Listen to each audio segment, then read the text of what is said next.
Chapter 27. Thea thought about it carefully. Since she had nothing to lose, she decided to learn from her for a while. Besides, it was always more convenient to have a female teacher. Although she did not care about trifles, it was too awkward to learn from her father. She nodded valiantly and said, "Yes, Ma, I'm willing to learn from you." "Very good. Find me at this address tomorrow morning. I'll give you this bottle of medicine too.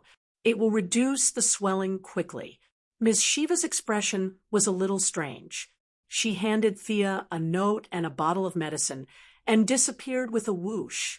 At this moment, the only thing that echoed in Thea's mind was the sentence, "It will reduce the swelling quickly." "My face is swollen." She touched it and said, "Ouch." It hurt, but the feeling on her hand proved that it was swollen.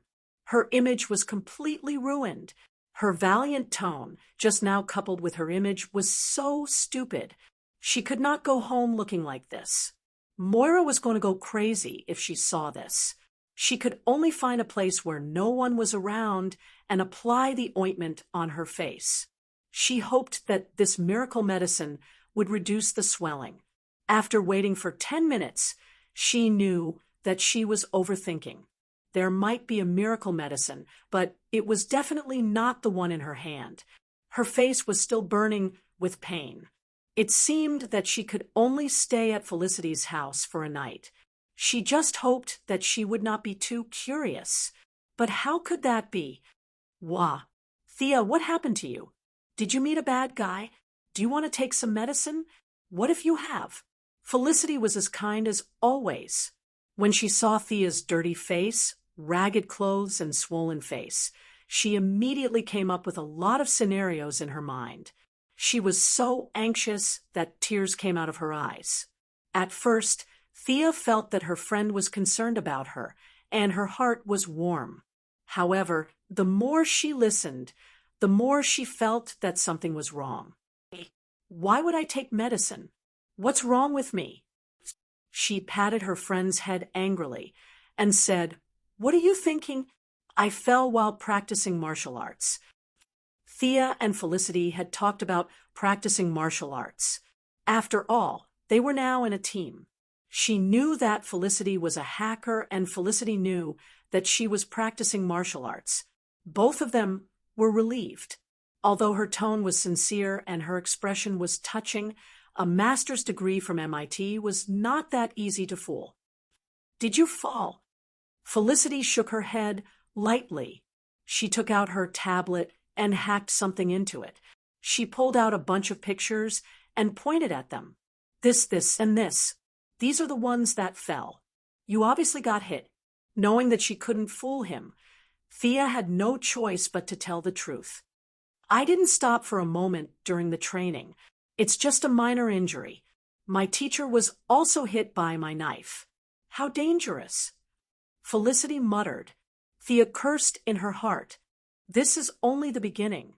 Didn't you see how Yao Fei trained Oliver? Master Yao shot an arrow the moment he saw Oliver. From the back to the front, it was like an open hole.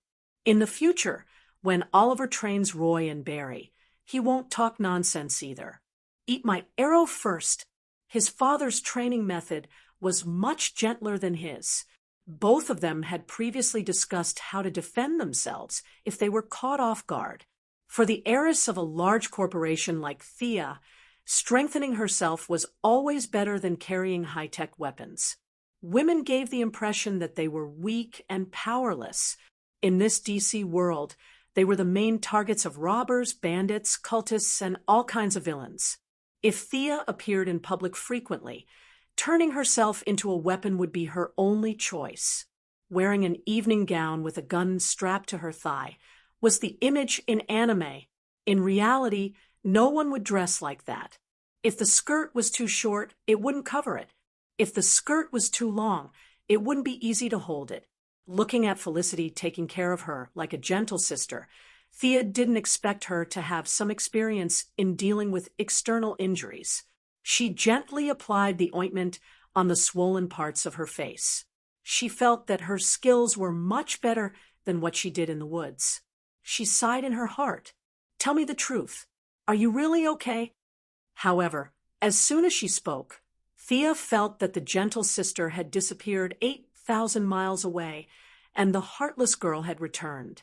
You idiot, I'm strong. I can take on 100 people like you. I don't believe you. Let me check. Hey, don't touch it. Meanwhile, Malcolm staggered back to his house while clutching his old waist. He applied some ointment made by the ninja master. The ninja master had lived for more than 800 years. Not only was he proficient in martial arts, but he had also reached the pinnacle of all fields. Based on his knowledge, he could have obtained at least 50 doctorates. In the original plot, Yao Fei's herbs could cure all kinds of diseases and poisons. It was the ninja master who taught him how to cultivate herbs. The ointment that Malcolm applied on himself was made by the ninja master himself. After applying the ointment and bandaging his wounds, he found tonight's encounter a little funny. He wanted to spar with Thea to keep her motivated, but he didn't expect her to bleed all over the floor. However, he was still very proud of his daughter's ruthlessness. He didn't know that Thea's face was swollen and she was about to stab him in the back. That was how he got the wrong impression. He unintentionally glanced at the table and found a note. I agree to your request. Remember to transfer the money as promised. There was no signature. Malcolm sneered and tore the note into shreds. This woman was obsessed with money. She had earth-shattering martial arts skills, but she was reduced to a slave to money. What a joke! However, when he thought about how she was able to approach him without him noticing, he knew that her strength was unfathomable. Since Thea was taught by her, he felt relieved. His daughter's matter could come to an end. With her current wisdom and martial arts skills, it was not that there were no people who could bully her, but there were definitely not many of them. Should he be more concerned about his son? When he thought about how Tommy still didn't know about Thea's situation, he felt frustrated. What would his son think of him if he knew that he cheated on him during marriage? He would despise him even more. If he told him the truth, their father and son relationship would be completely broken. Sigh, he couldn't say it. During training, he also learned about Thea's thoughts. His daughter learned martial arts to deal with unexpected situations. Although Malcolm controlled the underground forces of Star City, he didn't implement a militarized management. There were a lot of idiots every year, especially this year. What if one day a few idiots jumped out and wanted to make a fortune? Although his young and beautiful daughter was definitely the first choice, it was hard to guarantee that no one would target his son. It would be a big joke if the son of a gangster was kidnapped by someone who didn't know the truth. Looking at the black bow and black arrow hanging on the wall, Malcolm thought that he should give his son a chance. He pulled up the monitor and found that his luck had improved since he was slashed by his daughter. Tommy was walking in from the door.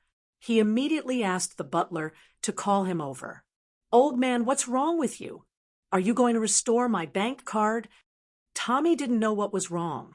He thought that he had been doing well recently and could be restored to his former glory. For a moment, his heart was beating fast. "As my only heir, don't you think it's dangerous for you to stay in the slums with Laurel every day?" Malcolm always felt that he wasn't on the same channel as his son. He planned to talk to him nicely, but the tone of his first sentence was a bit unfriendly. Hearing this, Tommy was depressed. "I'm in danger? I'm poor, and I take the bus every day. Who would be so blind as to catch me?" Oh, this was so reasonable that Malcolm didn't know what to say. In order to ease the relationship, he had to take a step back. "I'll restore your bank card tomorrow. Can you listen to me carefully?" Chapter 28. Tommy had been feeling terrible lately. He had to take the bus and squeeze into the subway. due to his lack of money. He didn't even dare to go out with his old friends. He could only call them and pretend to be sick. When he heard that he could get his pocket money back, he immediately became energetic. He even poured a glass of water for his father and sat down obediently, indicating that he could speak now. Malcolm almost choked on his anger when he saw his son looking at him with a smile on his face. He calmed himself down and said in a low voice, "What would you do if you met the kidnappers? Have you thought about this? What about your bodyguards? You don't owe them money, do you?" Tommy wondered why Malcolm would ask such a question out of the blue. This was the difference between them. Malcolm thought to himself, although Sia was overthinking things, it was always good to be cautious. He could take on 10 bodyguards at once, but he couldn't say that for the time being. If you're with Laurel, you don't want bodyguards following you around 24 hours a day, do you? Of course. No one would be happy if their bodyguards were watching them while they were doing sports. Tommy lowered his head and thought for a moment. He wasn't stupid. In fact, he was very smart. He knew that his father was implying something. Biting his lip, he asked, "What are you trying to say?" "You need to be able to protect yourself at any time, anywhere. You want me to carry a weapon with me?" Tommy thought that he understood what his father meant. "No, you need to be trained." Malcolm shook his head and said solemnly, "Ha!" Tommy laughed. Seeing that Malcolm was not joking, he became serious. "You're not joking? You want me to go through combat training, like the special forces?" Old Ma didn't answer his question. Previously, they hadn't talked much. Today, he had analyzed his son's current psychological state and understood his weakness.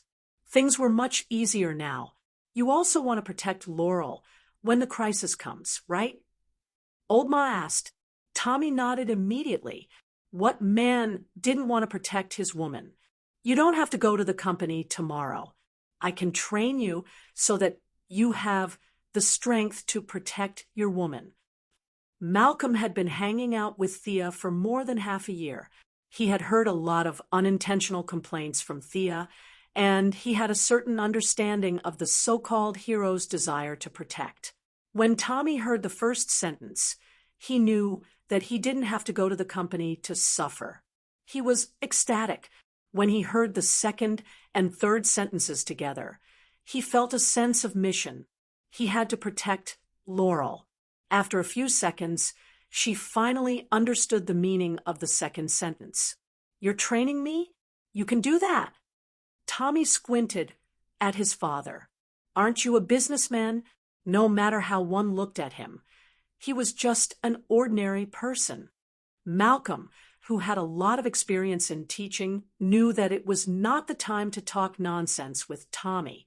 Copying the way he taught Thea, he took out a bag of tennis balls and handed it to Tommy. "Throw them into the air. I'll take care of the rest." However, the first lesson did not go well. Tommy did not think at all. He was still thinking about the fact that his father knew martial arts. He still held the tennis ball, but he threw the whole bag out. Looking at the tennis balls flying all over the sky, how the hell am I supposed to shoot? Old Ma's heart was on the verge of breaking down. He could only continue to order, "Pick it up. Throw them one by one." Tommy was stunned by Old Ma's superb shooting skills. When Old Ma asked him if he wanted to learn, Tommy asked the question that Oliver wanted to ask when they were on the deserted island a while ago. "Why don't you use a pistol?" Malcolm now understood how Yao Fei felt. Why was he so stubborn? Look at his daughter. She didn't have so much nonsense to say. He wanted to say that a pistol was useless against him, but he was not Thea. His perception was not good enough. Besides, he was old. A pistol at close range could still cause damage to him. He could only quote the ninja master, "A pistol is a tool for the weak." He regretted it as soon as he said it. He should not have said it. Looking at Tommy's expression, he knew that he did not understand the meaning of his words at all. He could only explain, After my training, you can effectively dodge bullets or make a move to dodge the moment the gunman raises his gun. As if listening to a fairy tale, Tommy asked, "Can you do it?" What else could Malcolm say? He could only brace himself and say yes. "I can do it." At the same time, he muttered in his heart, what if Tommy asked him to try it out? Should he say that he was injured and could not perform at his usual level? Although Tommy was curious, he did not have the conscience to let his father try it out. He nodded and said, "All right, I'll believe you for now. How do you train? Where do you train?" Malcolm thought about it for a while. Forget it. He decided to continue as usual. The lessons in the forest could not be stopped. He would return to his position as a teacher and teach another batch of students. Although it was the same student every time, seeing that it was still early, he dragged Tommy to the forest. The place was still the same, the smell was still the same, but the two people were not the same. Malcolm, who thought that he had some experience in teaching, copied what he taught Thea. 5 minutes later, he regretted it. Tommy's intellect was fine, and his mind was sharp. However, his innate talent was worrying. To put it bluntly, he had no talent at all. He was just an ordinary person. With almost no talent, coupled with years of partying in nightclubs, his body was extremely dull, let alone his senses. If Malcolm's innate talent was the starting point, Thea would be the first 10 miles, and Tommy would be the last 10. They were both his children. How could there be such a huge difference in their qualities? For the entire night, Malcolm accompanied Tommy to focus on the 10-meter target in front of him. If he remembered correctly, Thea was able to hit the target with one arrow and move on to the next lesson. Malcolm had spent 3 days training in Nandarbat, but he was already a middle-aged man. Tommy, on the other hand, was only 20 years old. Fortunately, Tommy had a tenacious character. If he could not do it well, he would do it with all his might. This allowed Malcolm to understand his son a little better. As the father-son teaching deepened, their relationship warmed up a little. Tommy was no longer so against him. Malcolm sat on the ground and quietly removed the bandage under his ribs. It was bleeding again. Tommy was about to say something when he saw his father's abdomen covered in blood. He was shocked. "What happened to you? Are you all right?" Seeing that his son was so concerned about him, Malcolm felt that the stab was worth it. However, he could not tell Tommy that it was his sister who did it. Otherwise, there would be no end to the explanation. Instead, he came up with a lie. "Recently, there's an underground force in Star City. I was investigating them and got hurt." Tommy did not know that his father was talking about himself. He only felt that it made perfect sense for his father to ask him to practice martial arts tonight. He was investigating something in secret and was discovered. So he wanted to practice martial arts on his own because he did not want to implicate Tommy. It turned out that his father was an unknown hero. He said solemnly, "Don't worry, I'll be careful. I'll find the person who hurt you." Chapter 29. Thea still did not know that Malcolm's little classroom had continued to enroll students, and that her father had lied to her in order to find an excuse for her injury. She was walking steadily on the mountain road. That beautiful lady with long, straight black hair really knew how to find a place. This place was even more remote than the previous grove. Fortunately, Thea had woken up an hour earlier, or else she would have been late. She observed the surrounding environment. The vegetation was lush, and the sound of running water could be heard in the distance. This place could be described as picturesque. It seemed that it took a lot of effort to find this place in the vicinity of a heavy industrial city like Star City, which had been tormented by the Quinn family steel industry. Compared to the dark grove of Old Ma, this place was much more pleasing to the eye. She had passed the entrance exam and entered a new class, right? Could this be the legendary junior ascension? she expanded her perception to the maximum, and soon found that the lady was standing not far away, with her back facing Thea. Madame Shiva had her hands behind her back, and her black waist-length hair was like a lingering cloud being blown by the wind in the valley. For a moment, Thea, who was also a girl, was a little dazed, but she was immediately awakened by Madame Shiva's imposing and elegant manner. She recited a poem in Chinese with a strange accent. "The white sun shines on the mountain. Plop!" Thea almost lost her footing and fell down. In such a good environment, she should have recited something like "Smoke locks the willows on the pond," or something. Why did she recite a poem that even elementary school students knew? "Your cold temperament and long hair are all gone, you know." She lowered her eyes and replied in Chinese, "The yellow river flows into the sea." Yo, little Thea, I didn't expect you to know Chinese. Amazing! Madame Shiva did not expect her to know Chinese. It was as if a wanderer who had been away from home for many years had returned to her hometown. Thea resisted the urge to give her a tongue twister and nodded solemnly. She meant that they should stop talking nonsense and start the class officially. Madame Shiva was very satisfied with her expression. She was neither arrogant nor rash. She was unfazed by favor or humiliation. What an interesting little girl. Since you are learning from me, we are fated to meet. You know my name.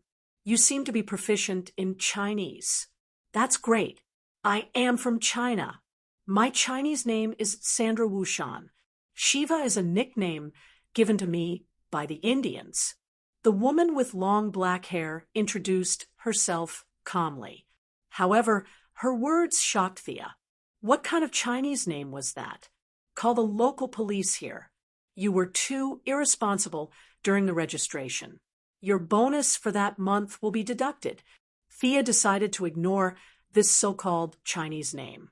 In the future, she would just call her Madame Shiva. It was catchy and easy to remember. It was similar to her name, which was also of the she generation. Madame Shiva did not know that she was complaining in her heart. She said calmly, "I saw your fight last night. I have to say that you are very smart to be able to defeat someone stronger than you. However, it is far from enough. You didn't give full play to your advantages. Do you know where your advantages are?" Thea would not have been able to answer this question half a year ago. However, she was aware of her own abnormalities now. "My perception? But I think I have done my best. Please teach me." "Very good.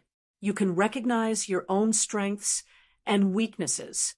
You have surpassed 90% of the people in the world. I appreciate you more and more." She gave Thea a smile, but it was a cold smile. "Perception. Black Arrow should have told you about it. I will tell you again, with my own experience. Everyone has perception, more or less. Animals in the natural world can predict earthquakes and volcanic eruptions. They all rely on the early warning of perception. However, human beings live in this chaotic environment. Everyone's perception has been degraded to varying degrees. Only by returning to nature can one realize this talent again." Thea nodded. Old Ma had said something similar, but it could also be that he repeated the ninja master's words to her. He was more focused on returning to himself, while Shiva emphasized returning to nature. This might be the fundamental difference between the two martial arts masters. Different roads lead to the same destination. No one was completely correct. However, compared to the ninja masters so-called seeking a breakthrough in fighting, Madame Shiva's words were undoubtedly more suitable for her. Today's lesson will not teach you actual combat. I hope you can take the first step of returning to nature. Feel the nature and stand on my side. Thea obediently stood at her original position. The first thing she felt was that the wind was very strong here. Would she be blown into the valley? Her current weight was just 50 kilograms. Close your eyes and carefully feel the sound of the wind. Madame Shiva took out a cloth and wrapped her eyes. The sound of the wind. Once people lost their light, they would immediately fall into chaos. Thea took a while to react. The training had already begun. She listened attentively for a while. South wind, about level 3. The wind speed is at most level 4. Others, there are some birds, but I can't tell what kind of birds they are. Not bad. Your aptitude is indeed extraordinary. I divided the perceptual training into 4 stages. The first stage, listening to the wind. The second stage, singing birds. Now we are entering the third stage, singing insects. Now, sit down and take off your clothes. What did this mean? Why did she have to take off her clothes? Was she going to practice some kind of evil art? Thea's mind automatically flashed with the scene of Yang Guo and Xiao Longnu practicing in the flowers. Would it Yin Jiping jump out later? Don't be in a daze. Hurry up and take it off. Shiva didn't know that she was in a dilemma and urged her. Anyway, this person was also a woman. Take it off. She took off her coat with trembling hands. Why are you so shy? Are you more conservative than Asians? Shiva saw that her hands were trembling as if she had Parkinson's disease. She was a little curious. You are prejudiced. What's wrong with Asians? This is a personality problem. Sia kept her eyes closed and did not say anything. Now, she could not help but retort. Asians also had their bold and unrestrained side, especially those young girls from the Foot Basin country. What was there to write about their bodies? It had nothing to do with the region. Madame Shiva's cold face was amused for the first time. Okay. A personality problem. Hey, I didn't ask you to take off your underwear, did I? What? Why didn't you say so earlier? Thea quickly put it back on. This woman looked serious, but she was actually a bad girl. At this time, Thea missed her father's lessons in the woods. Although it was dark, the heart was bright. Although there were birds and flowers, it was easy to be led astray. After this unexpected episode, the serious atmosphere between the two disappeared. Instead, there was a sense of intimacy. Madame Shiva didn't continue to stand like a javelin. She found a tree stump and sat down to watch from afar. It was so cold. She took off her coat and covered her eyes.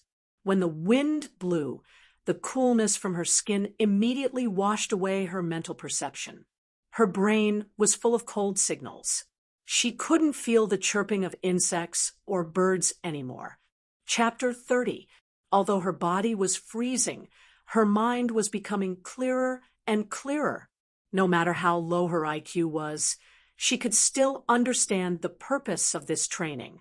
She had always thought that she had trained her perception well, but today she had shown her true form under external stimulation. Would the same situation happen the next time she was attacked by external interference? Her foundation was still not solid enough. After understanding the purpose of this training, Thea adjusted her attitude. Since she was a woman, she would not lose anything if she looked at her. She would just treat it as if she was at the beach. She tried her best not to think about the cold wind blowing on her skin and focused on exploring her surroundings. She did not know if it was because she was numb from the cold or because she had improved, but she could vaguely feel that her surroundings had quietened down. The intermittent chirping of birds became clearer. After some time, she heard Madame Shiva's voice. Catch! A gust of wind blew. Thea determined the direction and caught it. It seemed to be a wooden stick. Come, let's see how much you understand. Attack me. Thea had a general understanding of this unconventional training method. She did not dare to take off her blindfold, as she was afraid that the mood she maintained would disappear. She closed her eyes to block out the noise around her and tried to sense her position. She slowly approached her. When she felt that she was only 3 steps away, she fiercely struck her with the stick. As expected, Madame Shiva blocked the strike and hit her left shoulder with a backhand. Not bad, you can be faster. There are still flaws on your left side. Again. Slap.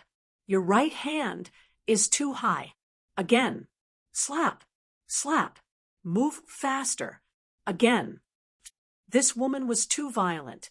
Thea gritted her teeth in hatred. She felt that she had never been beaten so many times in her life. The pride she had when she fought Malcolm to a draw was gone in an instant. However, for the sake of her path of self-improvement, she tried her best to persevere and constantly adjusted her attacking posture. After being beaten for an unknown period of time, Madame Shiva's voice sounded like it came from heaven. That's all for today. Take off your blindfold. I'll apply medicine for you. Leaning on the baton, he slowly pulled down his blindfold. It was as if he had returned from hell to the mortal world.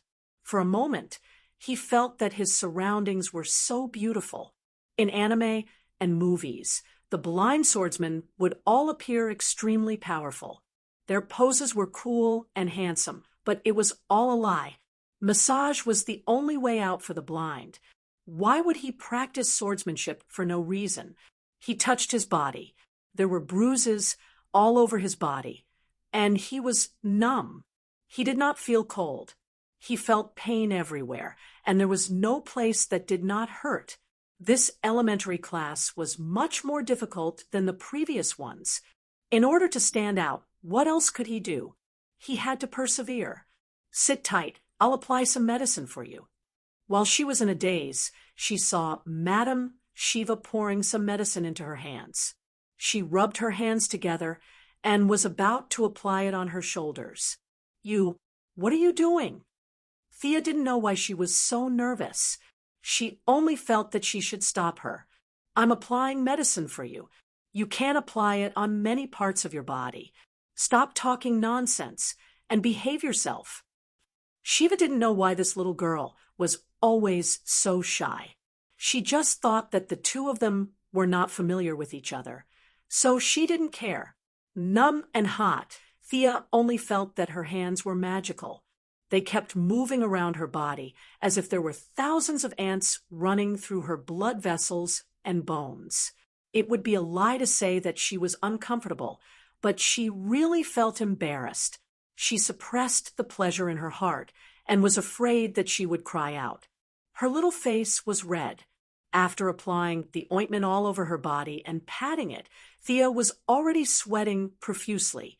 She didn't know if this was the process in the original tutorial or the result of her imagination. Her skin's sensitivity to the environment had greatly improved. It was like a cicada sensing the wind before the wind blew. Your progress is much faster than I expected. Let's not practice perception today. Come and fight with me. Shiva massaged Thea for a while. She was also a little hot. She felt that today's teaching mission was almost completed. She wanted to see how much Thea's combat skills had improved. Thea didn't mind. Although the hope was slim, she might be able to take revenge for the beating just now. Now that her whole body was hot, she didn't rush to put on her coat. She picked up the stick and rushed forward. The two girls quickly stood up fiercely.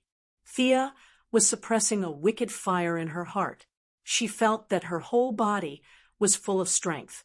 Using this mysterious feeling, she used the moves that she used in the past. For a moment, Madame Shiva, who was unprepared, kept retreating. This is so good. Thea Quinn, you are qualified to be my opponent. Madame Shiva jumped out of the circle. She took off the long windbreaker on her body, revealing the tight red vest inside. The streamlined muscles on her arms faintly bulged. Her flat stomach also showed a beautiful mermaid's line. It turned out that when Madame Shiva was serious, she was worthy of her identity as the world's best assassin or the world's best martial artist. Thea relied on the momentum at the beginning to attack fiercely. Soon, she was defeated by exquisite martial arts and skillful skills. Although she kept thinking, looking for opportunities to counterattack.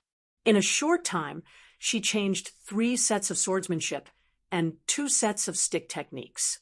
However, they were all easily defeated by Madame Shiva. Let's fight barehanded. Thea threw the stick far away. She still didn't practice enough weapon fighting. In order to vent her anger, she could only fight barehanded. She was afraid that Madame Shiva would not cooperate, so she tried to provoke her by throwing out her weapon in advance.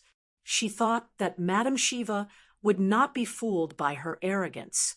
As she expected, Madame Shiva threw her weapon away. However, 10 seconds later, Thea regretted it so much that she wanted to bang her head against the wall. The two of them could still fight a few rounds with weapons, but barehanded fighting was not at the same level. Madame Shiva's barehanded fighting was much better. Although Thea tried her best to persevere, she knew that she could not lose, or at least she could not lose too badly. However, under the huge gap in strength, she was still pressed to the ground. Madame Shiva's fists were like lightning, rapidly throwing out countless punches in front of Thea's eyes. Obviously, she was holding back. If all these punches landed on Thea's face, Thea could go to Korea for plastic surgery. But why did the scene look so much like the scene of a martial artist fighting a Japanese soldier? She was lying on the ground with her arms and legs spread out. It looked like the Japanese soldier who was beaten up. Thea blurted out, "Wing Chun! Little Thea, you have good taste. You want to learn?" Lady Shiva had already returned to her normal state from her battle state. Although her tone was still cold, she was no longer as unapproachable towards Sia as she was at the start. Instead, there was a hint of ridicule in her tone. Wing Chun also existed in this world. Come to think of it, it did exist. Oliver had once hit a wooden dummy with a loud bang. Why wouldn't she learn? In this world where there was no internal energy or qigong, it was crucial to find a set of boxing that was suitable for her. Chapter 31. Although Thea was eager to learn Wing Chun, there was no time to learn it today. Although Thea was working independently, it was not good to be too late. "Master Shiva, can I call you sister? I feel like calling you master will make you look old." After the fight, the two of them had become much closer. She didn't notice it earlier, but now that she was free, she looked at her beautiful lines and perfect body proportions. This kind of beauty that was different from male muscles was very enviable to Sia. Shiva knew that she was deliberately trying to get close to her, but she was not disgusted. "Up to you. It's just a name anyway." "Sister, can I train to have abs like yours?" Thea said, as she gently stroked her smooth lower abdomen with her fingers. It was firm, soft, and full of strength. So beautiful! Shiva felt a little strange when she was touched by her, but she quickly covered it up. "Take your time, little girl." She put on her coat and walked out of the valley slowly. They agreed to continue the next day. Thea turned 16 last month and successfully got her driver's license. However, she had not decided on a car yet. She just randomly picked a Ford from the company. On the way back to the base, Thea felt that there were all kinds of noises around her. No wonder Madame Shiva always went deep into the mountains and forests.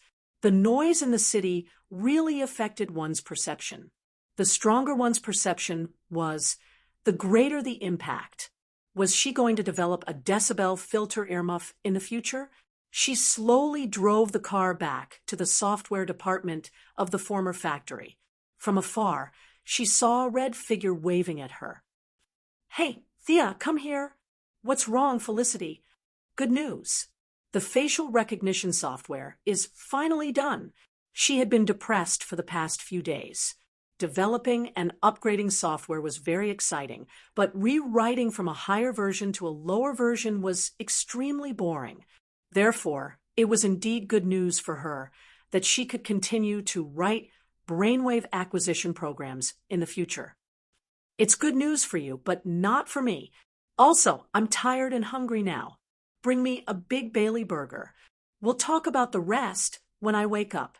After the software was completed, they still had to continue coordinating with the police, contacting the media, and setting up the venue. There were too many things to do.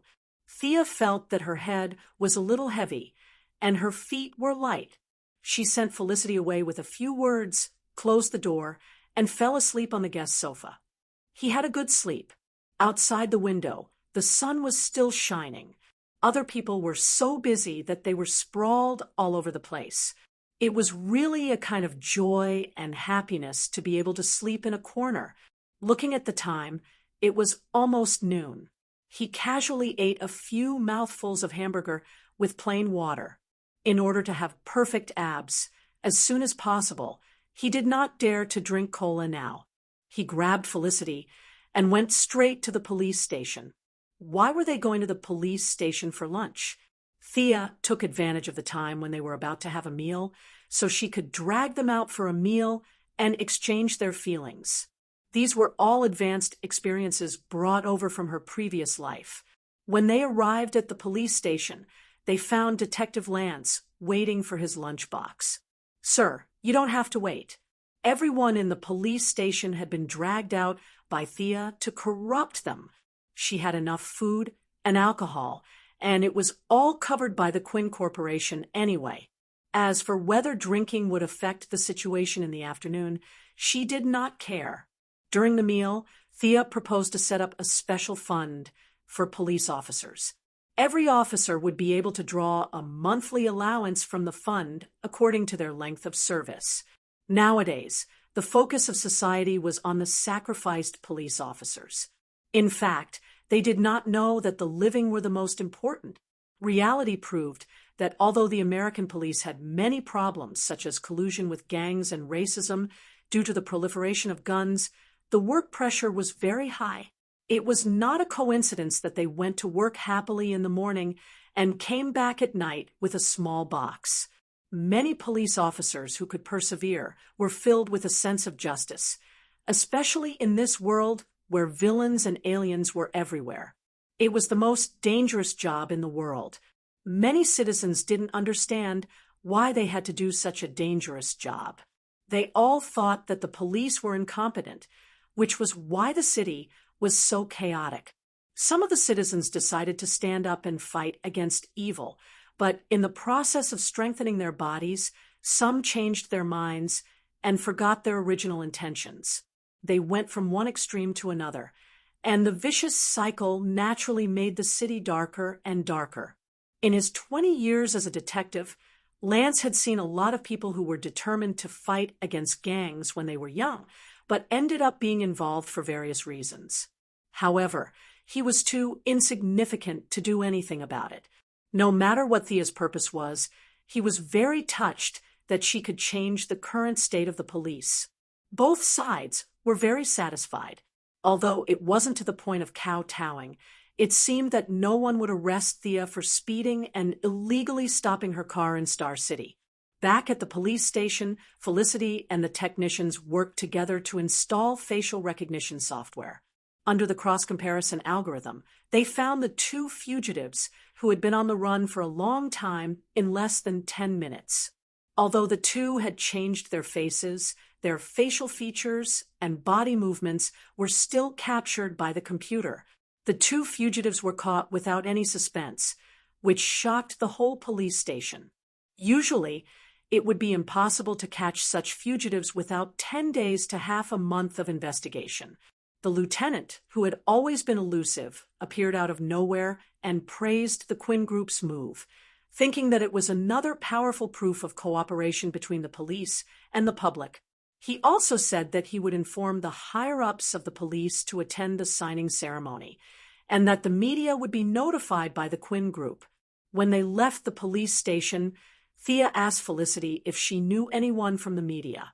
Felicity said that she was a hacker and had hacked the computers of those media people before.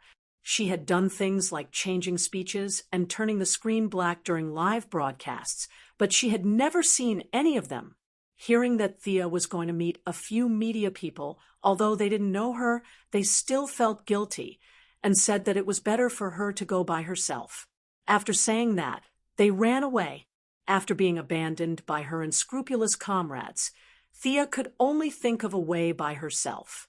Although it was convenient to ask Moira or Old Ma for help, she always felt that it was not a big deal. Using their connections was like using a butcher's knife to kill a chicken.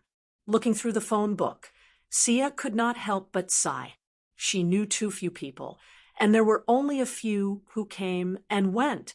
Although she was unwilling, she could only ask Tommy for help. She didn't know if Old Ma told her the truth or not, but she had never figured out her position with Tommy. She didn't know if they should maintain their original relationship as friends or as siblings. Moreover, she didn't know if her identity as an illegitimate daughter would affect Tommy, the son of the first wife. In the past, as long as Tommy picked up the phone, he would come immediately, but this time he waited for an hour. Just when Thea was wondering if he knew the truth and broke up with her, young Master Tommy, wearing sunglasses and holding a cane, walked in front of her like Daredevil. Chapter 32. Tommy, who used to be cheerful, looked like a frosted eggplant this time. He barely managed to greet her. "Hey, Thea, you must have been waiting for a long time." Looking at the man, with sunglasses and a cane in front of her, it was hard to believe that this was the same Tommy who used to be in high spirits. "Dude, where did you go? Cosplay as Daredevil? You must have entered the wrong set. Don't tell me that both of your faces are quite similar. Both of you have long faces." Thea remembered that when she met Laurel a few days ago, Tommy was still very energetic. How did he become like this in just 3 days? The original plot had changed significantly. Was he blind? Thea stared at his sunglasses for a long time. She couldn't decide whether she should get up and help him sit down. She could only ask hesitantly, "Your eye?" "Oh, it's nothing. It's just a bump." Tommy took off his sunglasses to show that he wasn't blind, and then quickly put them back on. Looking at Tommy's eye socket, Thea almost spat out the coffee in her mouth. His left eye was obviously punched, and his right eyelid was also swollen. Did Laurel hit him? Did domestic violence also exist in this world? "Did you quarrel with Laurel?" Thea asked tentatively. "Quarrel? No. Oh, it's—" Tommy was stunned at first, but quickly realized what Thea meant. He hurriedly explained, "My dad found a master to train me. You know that I have to protect Laurel, right?" Tommy had a basic sense of confidentiality. He certainly couldn't say that his dad had personally trained him and made up a master. But how could Sia believe that? Star City was definitely the novice village of the DC world. There were only a few people who could be called experts. It was already surprising enough that a strange Ms. Shiva had popped out of nowhere. How could there be more? Realizing that Old Ma had started to train Tommy, and the plot had begun to deviate from the original track, Thea did not know whether she should be happy or sad. Her mood was a little complicated, and she could only talk about business first. When Tommy heard that it was just a few media companies, it was not difficult for him at all. After being a playboy for so many years, he had never done anything serious. However, he had gotten to know quite a lot of people. Regardless of whether he was friends with them or not, at least he was familiar with them. He knew quite a number of people, such as the son of the station head and the niece of the host. After a few calls, the other party expressed that they were willing to negotiate. Thea did not express her gratitude for Tommy's help. There was no need for her to be courteous with him, be it friendship or blood relations. Seeing Tommy's body swaying back and forth, Thea hurriedly sent him home to rest. If he fell down in the cafe, people would think that he was trying to scam her. "You want me to send you back?" Old Mott never told him the truth, so Thea didn't know how to address him. She could only use you to refer to him. No, I can do it." Tommy stumbled to the door. Whether it was the customers or the staff of the cafe, they all automatically made way for him, afraid that he would fall down without a word.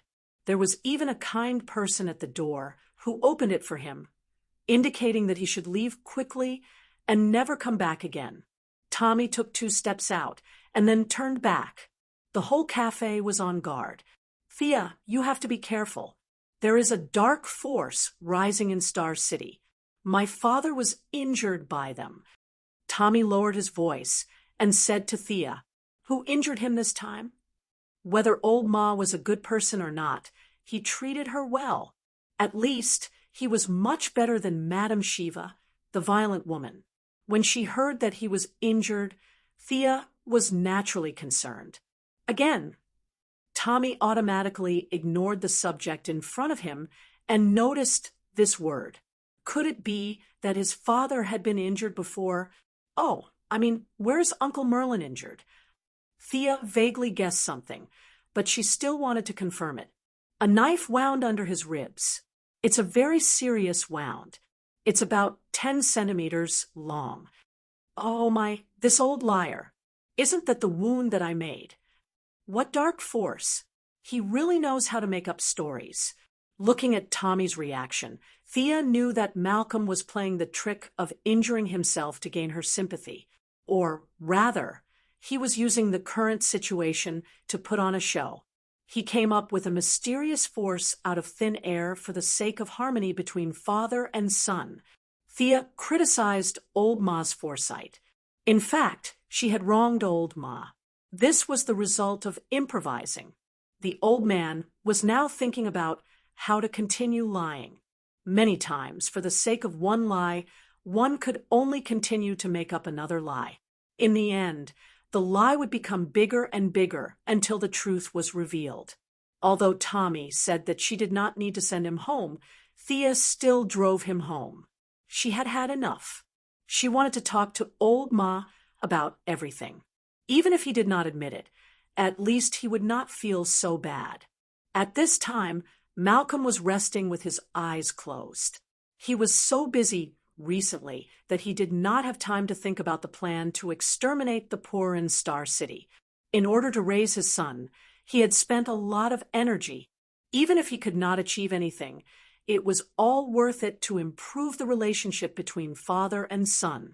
"Hey, Uncle Merlin, I heard that you're injured. Is it serious? I'm here to see you."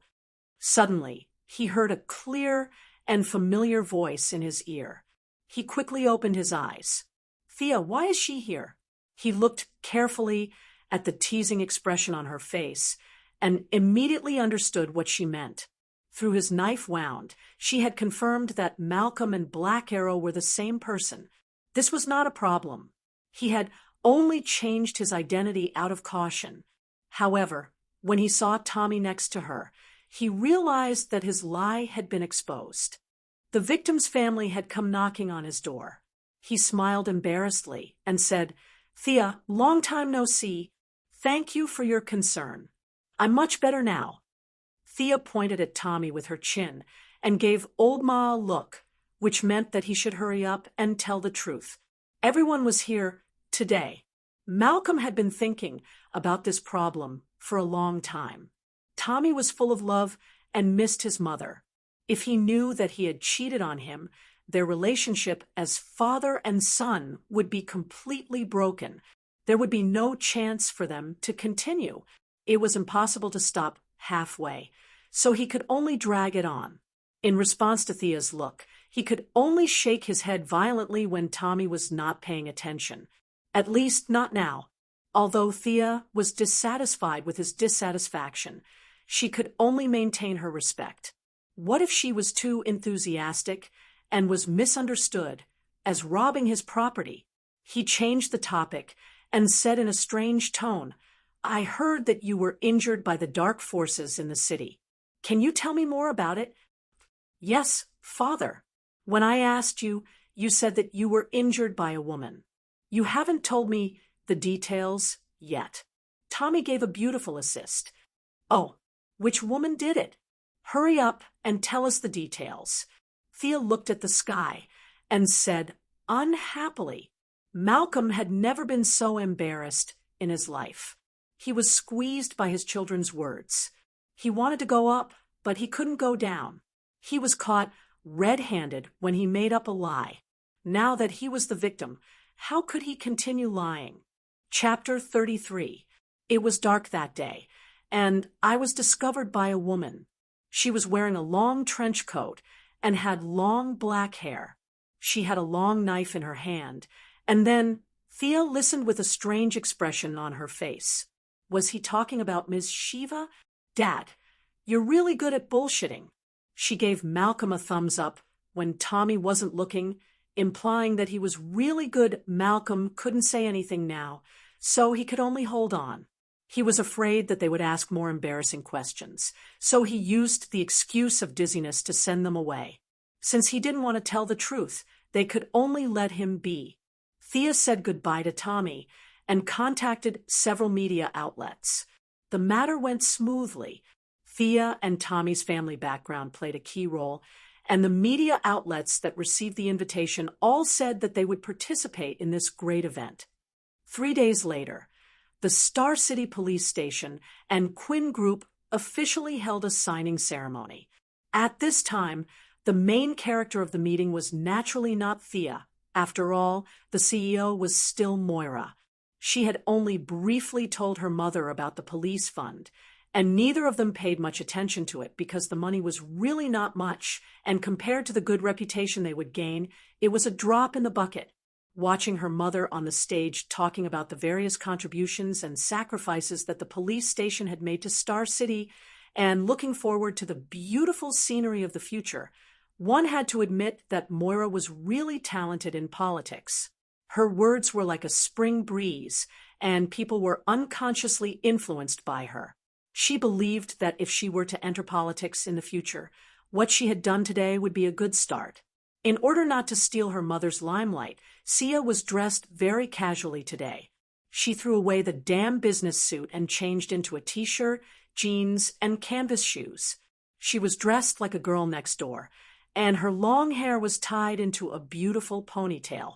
Felicity sat next to Thea. She was disgusted by this kind of political show, but because she was bored, she also came to join in the fun. The two whispered a few words from time to time.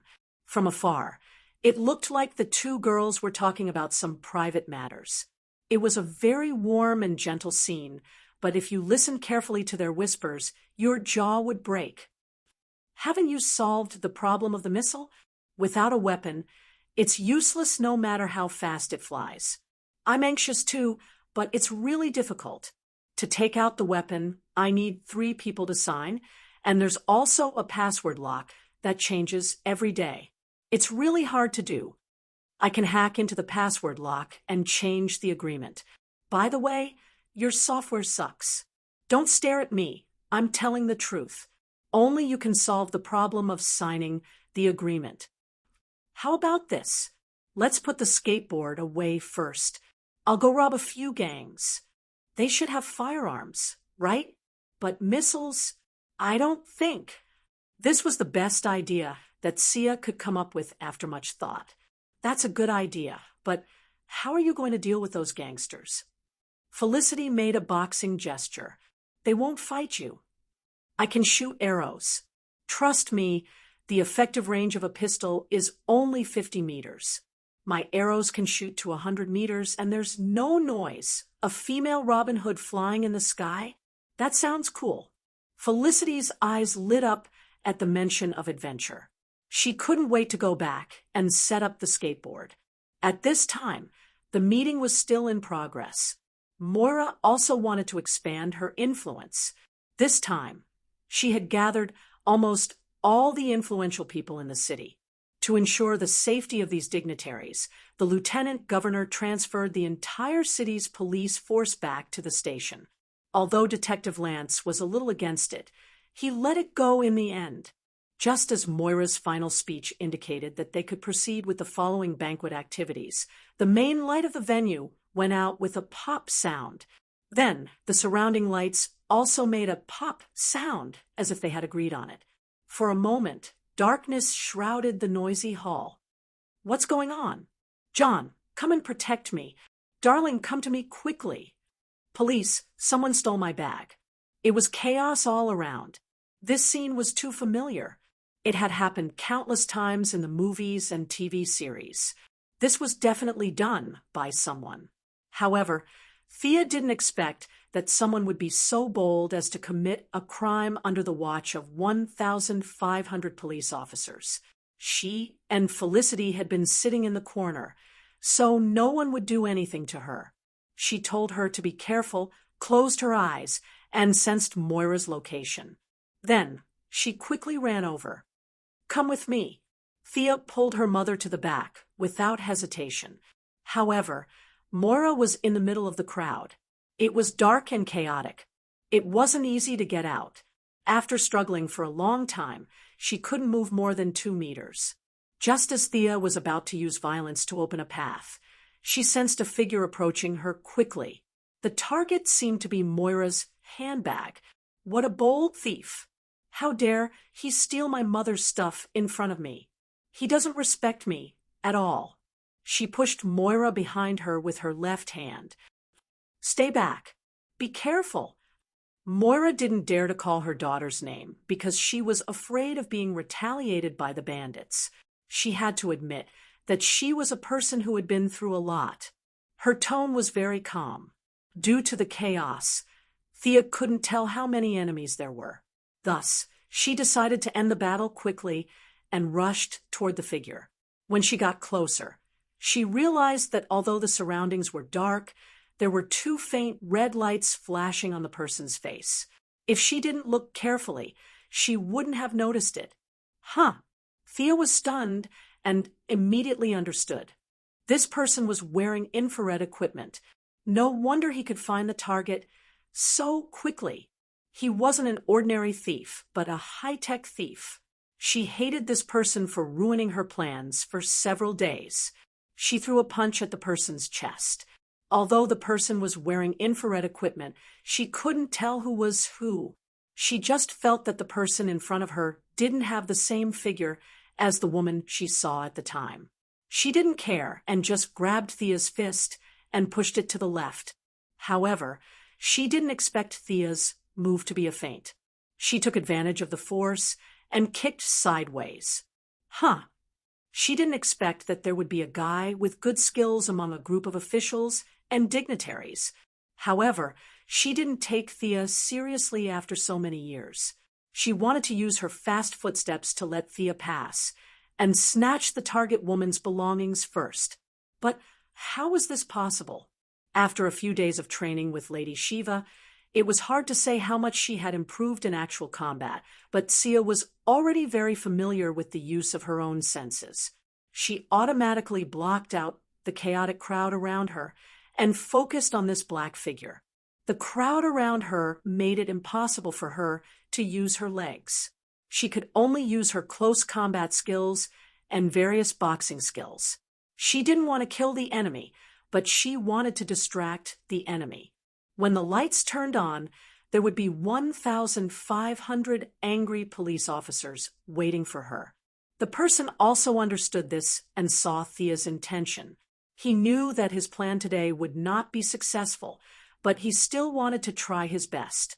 He didn't hold back anymore and was ready to go all out to get rid of this hindrance.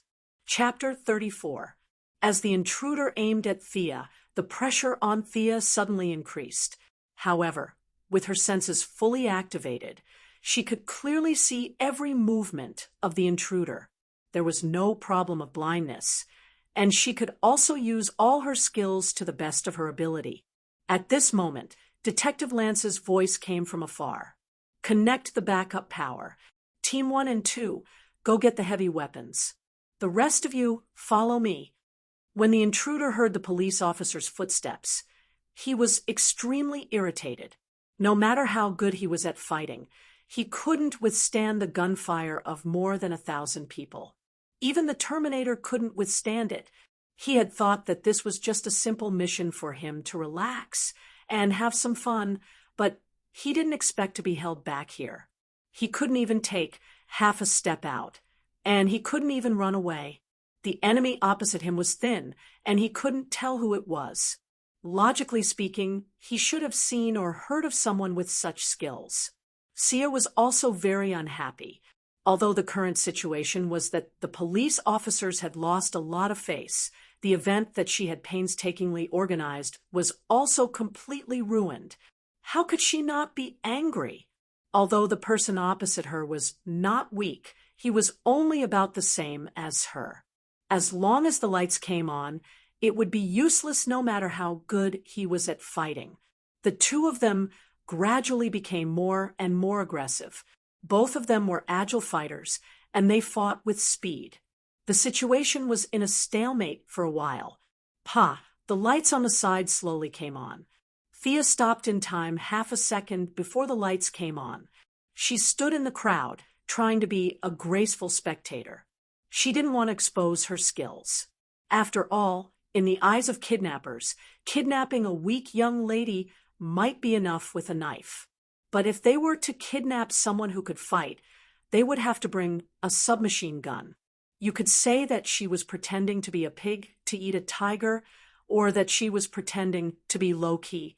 In any case, Thea was prepared to maintain her image as a harmless little white flower.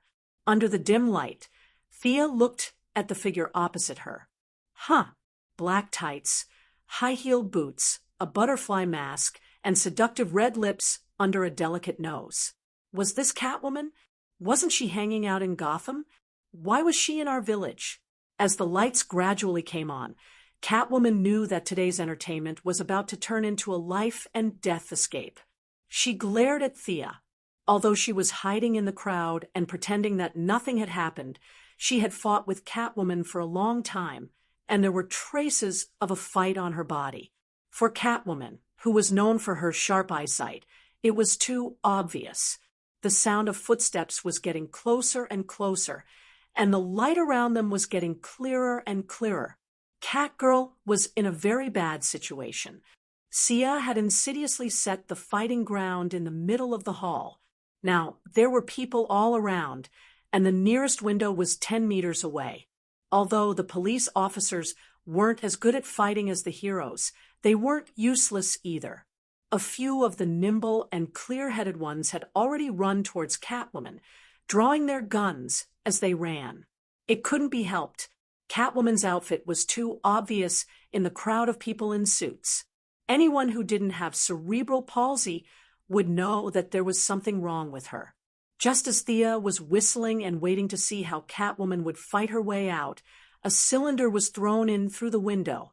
With a bang, it hit the ground, and thick white smoke enveloped the hall. A smoke bomb? The originally stable situation became chaotic again.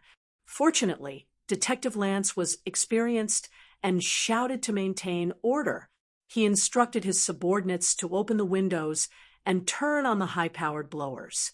When they gradually regained their vision, Catwoman, who had been surrounded by the crowd, was nowhere to be seen. If I let you swagger away like this, it would be too embarrassing for me. Seeing a few bodyguards come to her mother's side, Sia went to find Felicity and whispered, "Pull up the city's surveillance and see where she ran to. I'll go and catch her." One street up ahead, about 600 meters away. Felicity operated quickly and soon found Catwoman in the camera. How did she manage to run so far in such a short amount of time? Thea put on a headset. "Help me find a path she has to take. I'll block her."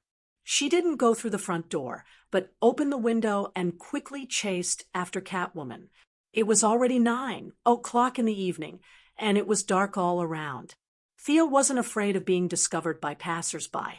As for the cameras along the way, Felicity could hack them at any time. Turn left. Go around 100 meters ahead. Turn right under the billboard. This was the first time Thea and Felicity worked together, and it had to be said that their cooperation was perfect. After running at full speed for 3 minutes, Thea finally blocked Catwoman's path. "Hey, you're Catwoman, right? Why did you come to Star City?" She was a tourist and a simple citizen of Gotham. If she wanted to set up a branch in Star City, she had to ask first. At the same time, she wanted to buy time, so she was a little out of breath after running at full speed.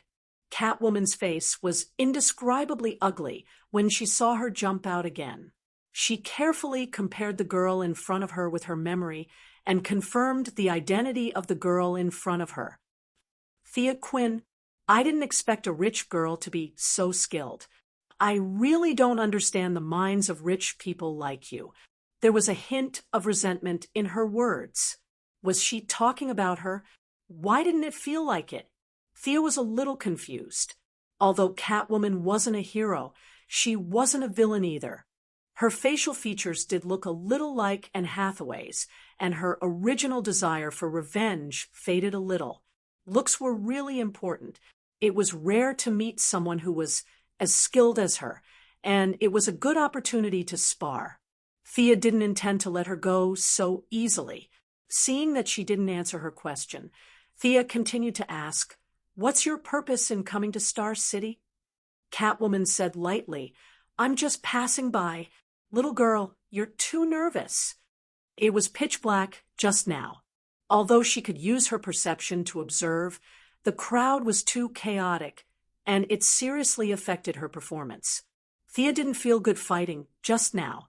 Since you don't want to tell the truth, then let's continue fighting. Catwoman also felt that she had been in the underworld for many years. Today, her reputation was ruined by a little girl, and she was very unhappy in her heart. Seeing that Thea rushed over, she also expressed that she wanted to teach her a lesson and let her know the power of a senior and that she should be careful in the underworld in the future. The two fought again. After 3 minutes, Thea had completely recovered her vision, and there was no noise around to disturb her, so she could exert 100% of her strength. Catwoman felt that she had run far away, and the people in the police station couldn't catch up with her for a while. She also didn't have the sense of urgency just now. In the face of Thea's fierce attacks, she cautiously responded with her years of fighting experience. For a while, the two were evenly matched. Thea had a strong perception, while Catwoman had a rich experience in street fighting. She could always use some roadblocks, trees, and the like to resist the attacks. For a while, neither of them could do anything to the other. As the physical strength of the two was severely exhausted, Thea gradually gained the upper hand. This was mainly because Catwoman was still wearing high-heeled boots when fighting. This person's sense of balance was really strong, and she could do all kinds of high kicks, side flips, and other movements in high heels. This made Thea want to write a big word of admiration. Seeing that Catwoman's breathing was getting more and more disordered, and her footsteps were no longer as stable as before, Thea knew that she was not far from defeat. After all, she was still an Earthling. If she could defeat her in high heels, she would have lived in vain. She would be too sorry for the teaching of Old Ma and Shiva. Chapter 35. Thea knows that if she wants to defeat Catwoman, she has to limit her speed. Although she is agile, that's only when compared to Catwoman. Compared to her, there is always a gap between them. It's this gap that allows Thea to have the upper hand, but she can't expand her advantage. She moves sideways to avoid Catwoman's consecutive kicks. It seems that Catwoman's leg skills have been trained hard. Whip kicks, spinning kicks, and all kinds of other kicks make Thea tired. She really doubts whether this guy has the supernatural ability to walk on flat ground while wearing high heels. This is too unscientific. Anyway, Thea thinks that if she wears such shoes, it's good enough that she can walk at a normal speed. How can she kick up and down like this? It's already GG. Finally, when Catwoman's physical strength is exhausted, her powerful side kick loses its precision and is easily blocked. Thea sees that she shows a flaw, so she rushes to the inner circle and hits her face with her elbow. Catwoman sees the fierceness of this move. If she is hit in the face, with the dense nerves on the face, it will definitely cause a short period of coma. At the critical moment, Catwoman suddenly exerts strength between her waist and legs, and her body jumps up a little.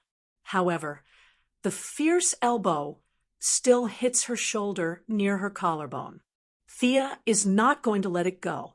She grabs Catwoman's shoulder with both hands, stomps on the ground with her right foot, and bends her left leg using a Muay Thai knee strike. Seeing that Catwoman is about to be hit in the lower abdomen and lose the ability to fight, a shining metal object in the distance quickly flies towards Thea's right foot.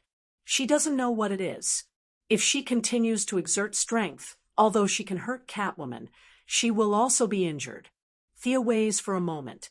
She just wants to learn from each other, not a duel of life and death.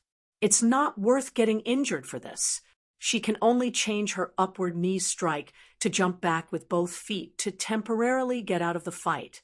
With a crisp sound, the metal object was inserted into the ground where Thea was standing. She stared at the metal object that was inserted into the cement road.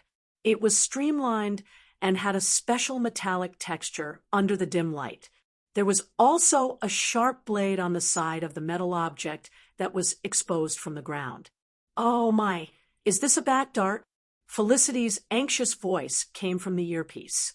"Thea, be careful. It's Batman."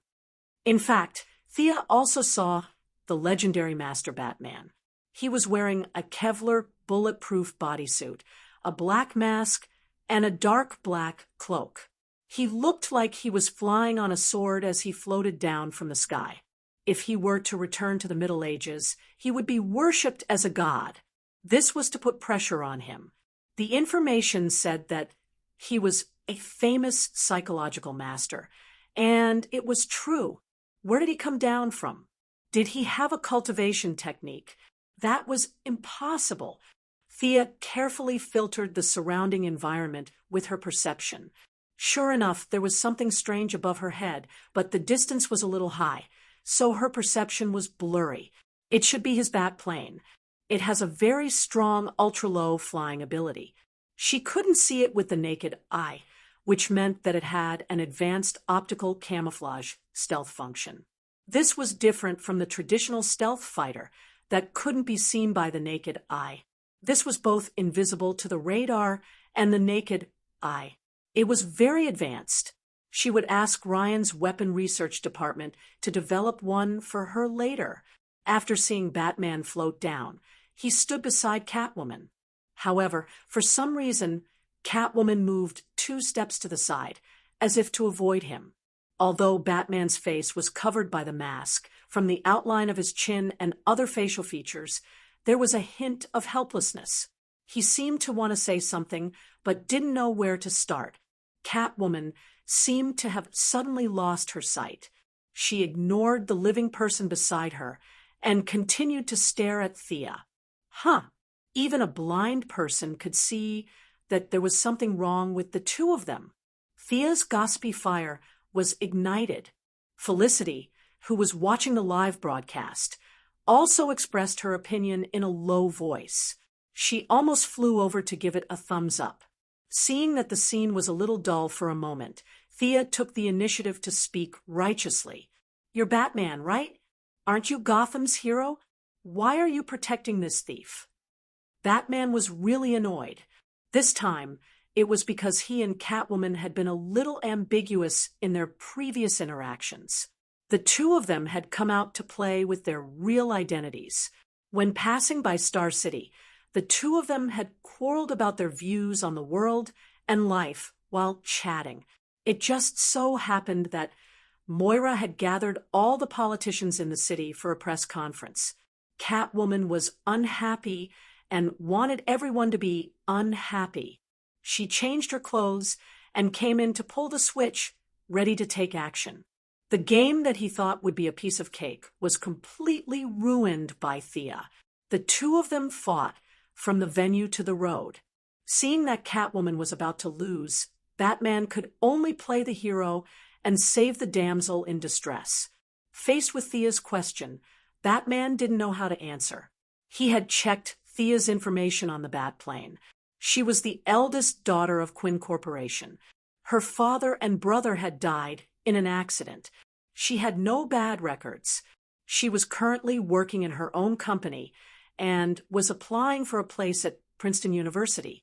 She wasn't a bad person in any way. Instead, she had experienced the same thing as him. She hadn't fallen, she hadn't given up, and she could still maintain such an optimistic spirit. This made Batman, who had fallen into darkness several times, envious.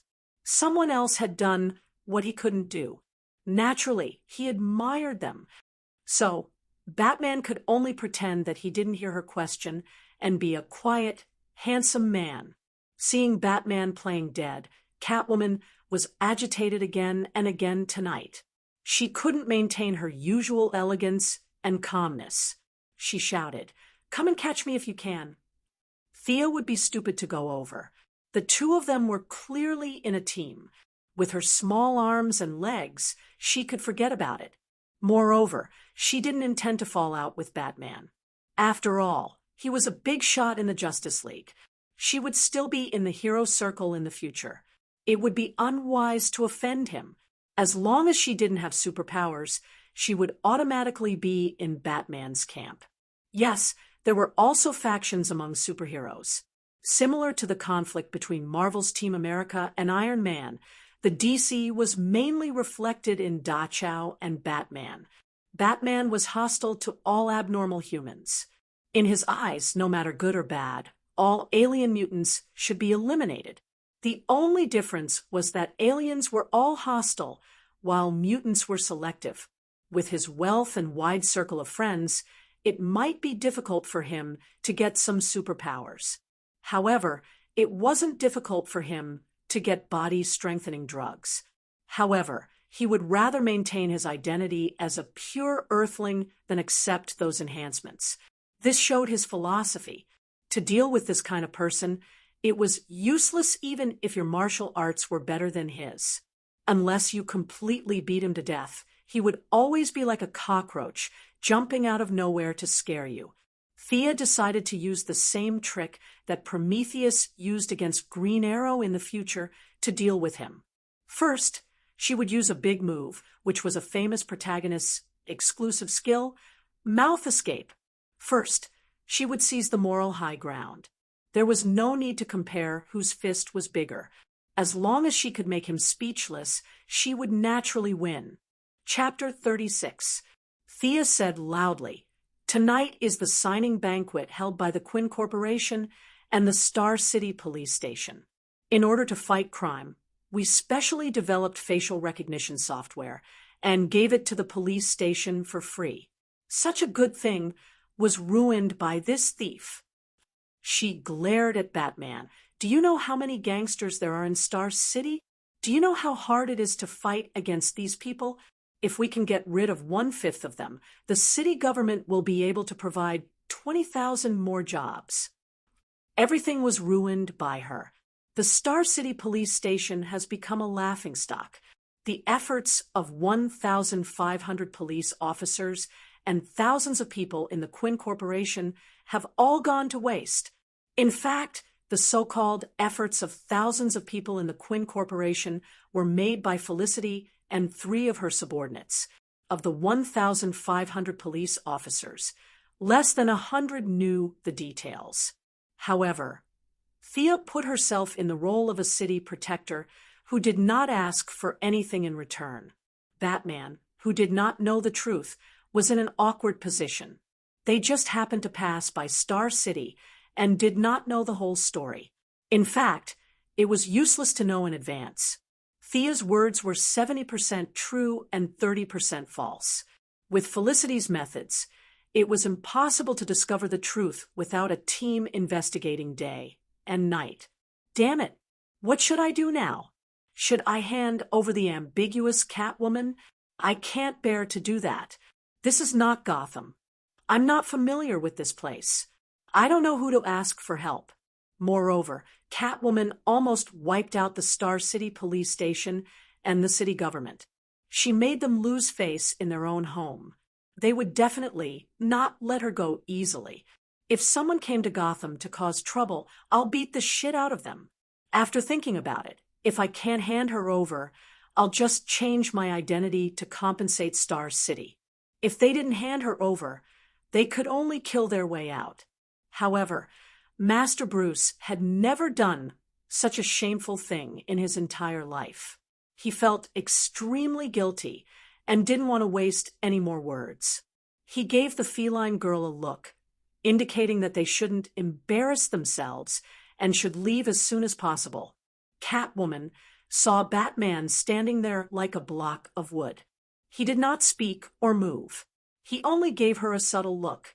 She knew that she was in trouble today. Although she was greedy, she always knew her limits. Every time, she would find a target in advance and make a plan before taking action. Today, they were purely in a bad mood and had done this with the mentality of playing a game. Now that the owner had come to find them, they were also in the wrong. Looking at Sia's t-shirt, jeans, and canvas shoes, she looked like the embodiment of justice. Compared to the two of them, who were as black as crows, they looked like bad guys no matter how they looked at it. Seeing the two of them exchange glances, Sia knew that they were going to run. Although she did not want to catch them, it would be too fake to just let them leave. She had to at least put on a show. Don't run. She rushed over. Of course, she was going for Catwoman. The two had fought twice and knew each other well. Compared to Batman, who was 9 meters tall with bulging muscles and wearing defensive armor, Catwoman was the easier target. Batman also knew that it was impossible for him to leave Star City. However, when he saw Thea rushing towards Catwoman, he did not know if he should help or watch from the side. Looking at the two women fighting in full swing with his martial arts skills, he could tell that the two were evenly matched. If they continued fighting like this, they could fight until the next day. Young lady, I'm sorry. By the time the sun came up, it would be too late. Batman could only join the battle and fight against Thea. With his participation, Thea immediately felt heavy pressure. Batman claimed to know 127 types of fighting techniques. She did not know who calculated this, but his martial arts skills were really exquisite. Muay Thai, Judo, Sambo, all kinds of martial arts were at his fingertips. In addition, his strength, speed, endurance, and other attributes completely suppressed Thea. He was also known as Batman, so his perception was not weak. Thea's perception in the past was also offset by his strong perception. Catwoman seemed to be very dissatisfied with her old lover's help. Her movements unconsciously slowed down. Batman also did not want to hurt this little girl with a sense of justice. The two of them held back a little for different purposes, so Thea could barely resist, just when Thea felt that she could not hold on anymore, and was wondering if she should pretend to faint or let them hit her twice and then fall to the ground. A high-pitched voice sounded from the side of the road. "Haha, I've been watching for a long time, and I can't help it. Today, I must have a good fight." The only person who liked to fight so much and was still a woman in Star City was none other than Miss Shiva. She was still wearing her usual black windbreaker and red singlet, and her long hair danced with the evening breeze. Miss Shiva. Batman was a little depressed at this time. He knew Shiva. The two of them had fought many times, and he had never won. As the mother of the future third-generation Batgirl, the two of them were not familiar with each other, but they definitely knew each other. Otherwise, why would she not entrust her daughter to someone else but to Batman? Seeing Miss Shiva walk straight to Thea, the two beauties, one cold and the other beautiful, stood side by side and looked at the two of them. Batman and Catwoman looked at each other, and they both knew that things were going to be bad. Both of them knew Shiva's personality, and today's matter would not be resolved in a short time. Thea also knew that her helper was here, so she had to continue fighting. The more she fought today, the more proficient she became. Sure enough, actual combat was the best teacher. She ordered Felicity to disable the surrounding surveillance cameras. They had been fighting for a long time, and it would be too disappointing if a group of police officers jumped out. She looked at Shiva and pointed at Catwoman, meaning that she was mine. Ms. Shiva was also not interested in Catwoman. She smiled and rushed to Batman. Batman, our fifth fight has begun. She knew Bruce's identity, but she did not say it out loud because of Thea's presence. Not to mention Batman, who had a mental breakdown. This was the fourth time today that Thea and Catwoman had fought. The two had fought 3 times before, and it could only be said that Catwoman had lost slightly. In fact, the gap between them was not big. If it was a life-and-death battle, it would be hard to say. Thea naturally did not have such thoughts. She only had the mentality of learning from each other. Catwoman was now not as angry as she was at first, and her mentality was slowly adjusted. The two of them were not in a hurry to practice. In fact, they both knew that the winner was not on their side, but on the other two's duel. Batman's previous judgment was very accurate. The two of them had repeatedly used the same moves several times. In the end, the one with the better stamina would win. In the end, the two of them were too lazy to continue fighting because there was really no winner. After fighting on and off for so long, they were very tired. They simply stopped and focused on the duel between Batman and Shiva. Chapter 37. Batman looked down on women, but his years of education made him maintain a kind of respect for women. It was a mixture of the European chivalry and the ancient chivalrous swordsman who did not hit women. His view of women was to ignore them. Talia had given birth to a son for him and then stabbed him in the back. This was not an adjective, but a stab from a metal object. What he did was to endure it. Catwoman betrayed him, and he also expressed his forgiveness for his old lover, as if he did not know. Even the half-crazy clown girl mainly criticized and educated him, which was a sharp contrast to the way he beat the clown to death. The result of the duel between such a person who was a little obsessed with mental cleanliness and Madame Shiva was predictable. There were too many places that he could not hit. He could not hit her chest, and her waist was too sensitive, so he could not hit her. Her face, looking at Madame Shiva's cold and elegant face, he could not hit her even more. His hands and feet were tied. His martial arts skills were already inferior to Madame Shiva's, and now the gap was even bigger. He was barely able to maintain a stalemate by relying on the sturdy protective suit on his body. He wanted to see the situation on Catwoman's side. He did not know that the surveillance cameras had been hacked by Felicity, and he was afraid that the police would come out with light and heavy weapons in the next second. He was uneasy and took 2 punches from Shiva. He turned his head to look at Catwoman and was about to shout for help, but he almost bit his tongue when he saw her. At this time, Catwoman and Thea were standing side by side, as if the previous fight had never happened. The two of them crossed their arms and looked at him as if nothing had happened. He did not know that Felicity was eating snacks behind the camera and silently cheering him on. The two women's conversation could be heard from time to time. Shiva didn't use much strength in that punch. Did she not eat? No, there's something wrong with your perspective. That punch was a feint. The key is this kick. Good. Beautiful. This side kick is perfect. Master Bruce really wanted to kneel down to these women. Who am I working so hard for?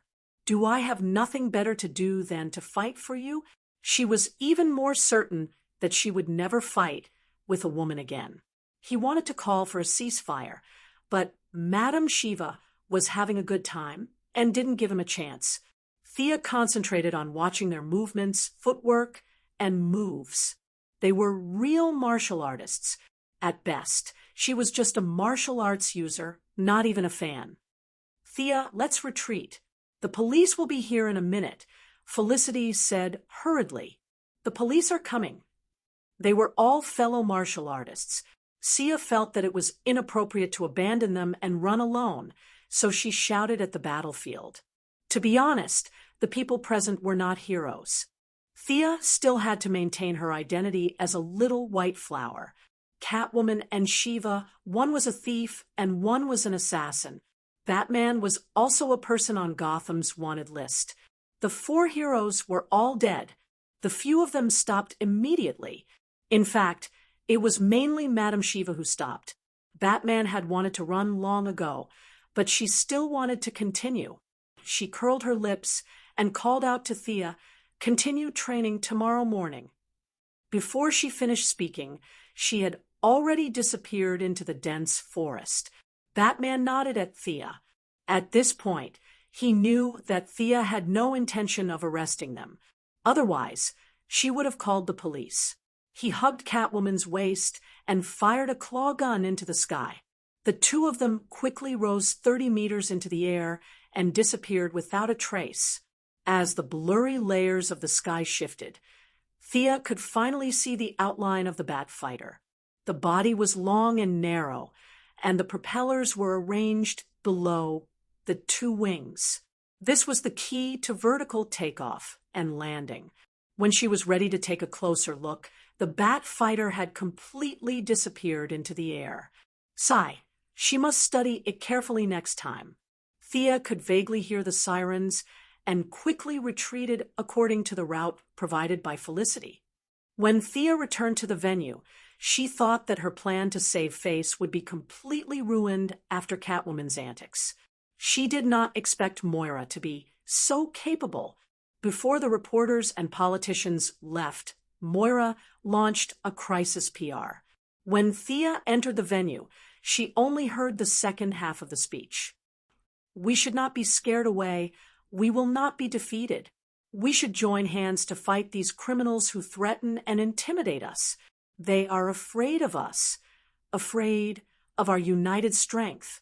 Lieutenant Edward and I have submitted a draft to the city government and the parliament respectively. The Quinn Group will donate 5 million yuan worth of equipment to the Star City police station to fight these criminals. Please lend a helping hand. Help us maintain the good image of Star City and save our home." Finally, the Quinn Group and the city government will each give out 1 million yuan as a reward to those who can provide clues about tonight's troublemakers. Friends from the media, please publish this news. We must resolutely strike down their arrogance. Even if the celebrities in the audience were unwilling, they could only grit their teeth and say that they were willing to donate money. Even the shameless ones could not say, "Come, take 50 cents and don't look for the change."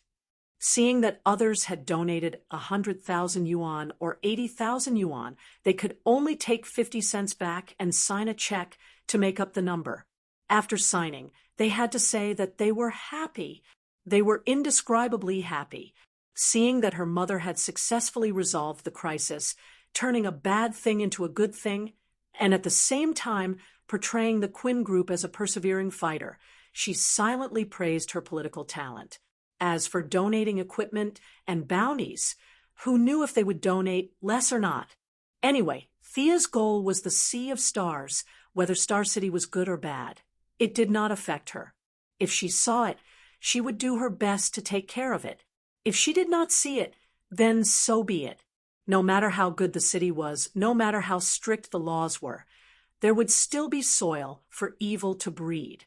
After the celebrities had finished their fundraising, the lieutenant happily announced the successful completion of this year's revenue-generating mission. He hoped that everyone would come again next year. Of course, he could not say that. He said with a heavy heart that he would catch the criminals today, no matter where they were. If he could not do it, then he would not come to the police station next year. Yes, he was transferred away at the end of the year. He would definitely not come back next year. Seeing the lieutenant gritting his teeth and swearing on the stage, Thea was too lazy to watch this political show. She nodded at Moira from afar and pulled Felicity away. When the two women went out, they could still hear the reporters scrambling to ask questions like crazy. "Mrs. Quinn, can you tell us how deep your cooperation with the police station is?" Lieutenant Edward, can you tell us the goal of cracking down on criminals this year? Detective Lance, do you have anything to say about the disappearance of your younger daughter and your elder daughter's boyfriend? Thea heard a series of urgent cries for help in the hall. She could vaguely hear someone yelling for them to stop. Sigh, this reporter had never been beaten before, right? Why did he have to mention something like that? He went all out for the sake of sales. What a tough guy. After leaving the police station hall, the two whispered to each other. Felicity, did you record today's scene? Of course, but Batman is really handsome. Thea, do you know his real identity? How would I know when I first met him? I only know he's a man. Chapter 38. Over the next few days, Moira's figure could be seen in newspapers and radio stations from time to time. Today, she would talk about the future planning of the city, and tomorrow, she would talk about how many criminals they had cracked down on and how much ice and powder they had collected. For a time, Moira felt like the rising star of Star City. Thea was not surprised by her mother's sudden burst of enthusiasm. Some people were born for politics, but they were buried by various realities before. When the opportunity came, they would soar to the sky. In the previous life, many people said that President George W. Bush of the United States had a low IQ and so on. In fact, this person's grades were really bad, but he met 1/3 of the people in Yale University during his school days, and he could remember the names and hobbies of these people. It was amazing, wasn't it? Most of us could only know a few hundred people in reality. This was his ability. To Thea's surprise, due to Moira's inexplicable burst of political enthusiasm, there was a twist in her relationship with Walter Steele. She was so busy that she couldn't even take care of her daughter, let alone a boyfriend. Thea was supportive of this. Although Walter was really a good person, if they got married, it would be like finding a cheap father for her. Thea still couldn't accept it. You two should stay in this relationship. At this time, Moira had just finished an interview with a media. Although her body was tired, her spirit was very excited. Through this period of transition, she had clearly realized that she could not be a successful businesswoman, or that she did not have the talent at all. Some of her aides had already suggested that she give up business and try the road of politics. She wanted to ask her family members for their opinions on her career in politics. Of course, in her mind, there were only 1.5 family members. Thea was one, and Walter was half. Thea, you've been planning for a long time. Mom stole your limelight. You won't blame me, right? The mother and daughter were lying on the bed, and Moira whispered, young people were always happy to be in the limelight. At least, this was encouraged by European and American values. Why would I? If I were on the stage, I would have screwed up. Mom, you take at least 90% of the credit for today's situation. Indeed, Thea had only made a few phone calls and chatted with a few people. If there was any credit, it was Felicity's. The mother and daughter hugged each other. Moira looked at her eyes carefully and found that there was no grudge. She breathed a sigh of relief. At first, she thought it was just a regular meeting. She did not expect that there would be such a big change in the follow-up. If her relationship with her daughter was destroyed because of this, it was not worth it in her opinion. What do you think of me going into politics? I've been really comfortable and happy these days. It's a completely different feeling from when I was in the group. Moira looked at Thea eagerly after saying that. Great, I've finally led you to this path. Thea wished she could punch the wall and shout. Her mother was a shrewd person. Moreover, the two of them met each other every day. She was even harder to fool than Malcolm. Thea had put in a lot of effort and luck, and she had finally managed to get her mother onto the path of politics ahead of time. She thought so in her heart, but she could not honestly say it out loud. Go ahead, I can't wait to be the mayor's daughter. Thea could only smile and say in a flat tone, it doesn't matter. If you think politics suits you, then go ahead and try. Maybe I can be awe-inspiring when you become a high-ranking official. By the way, if you leave the group, your relationship with Walter? If an Asian mother and daughter were to talk about stepfathers while hiding in bed, the scene would be very awkward. However, it was a very common thing here. Moira had also thought about this issue before.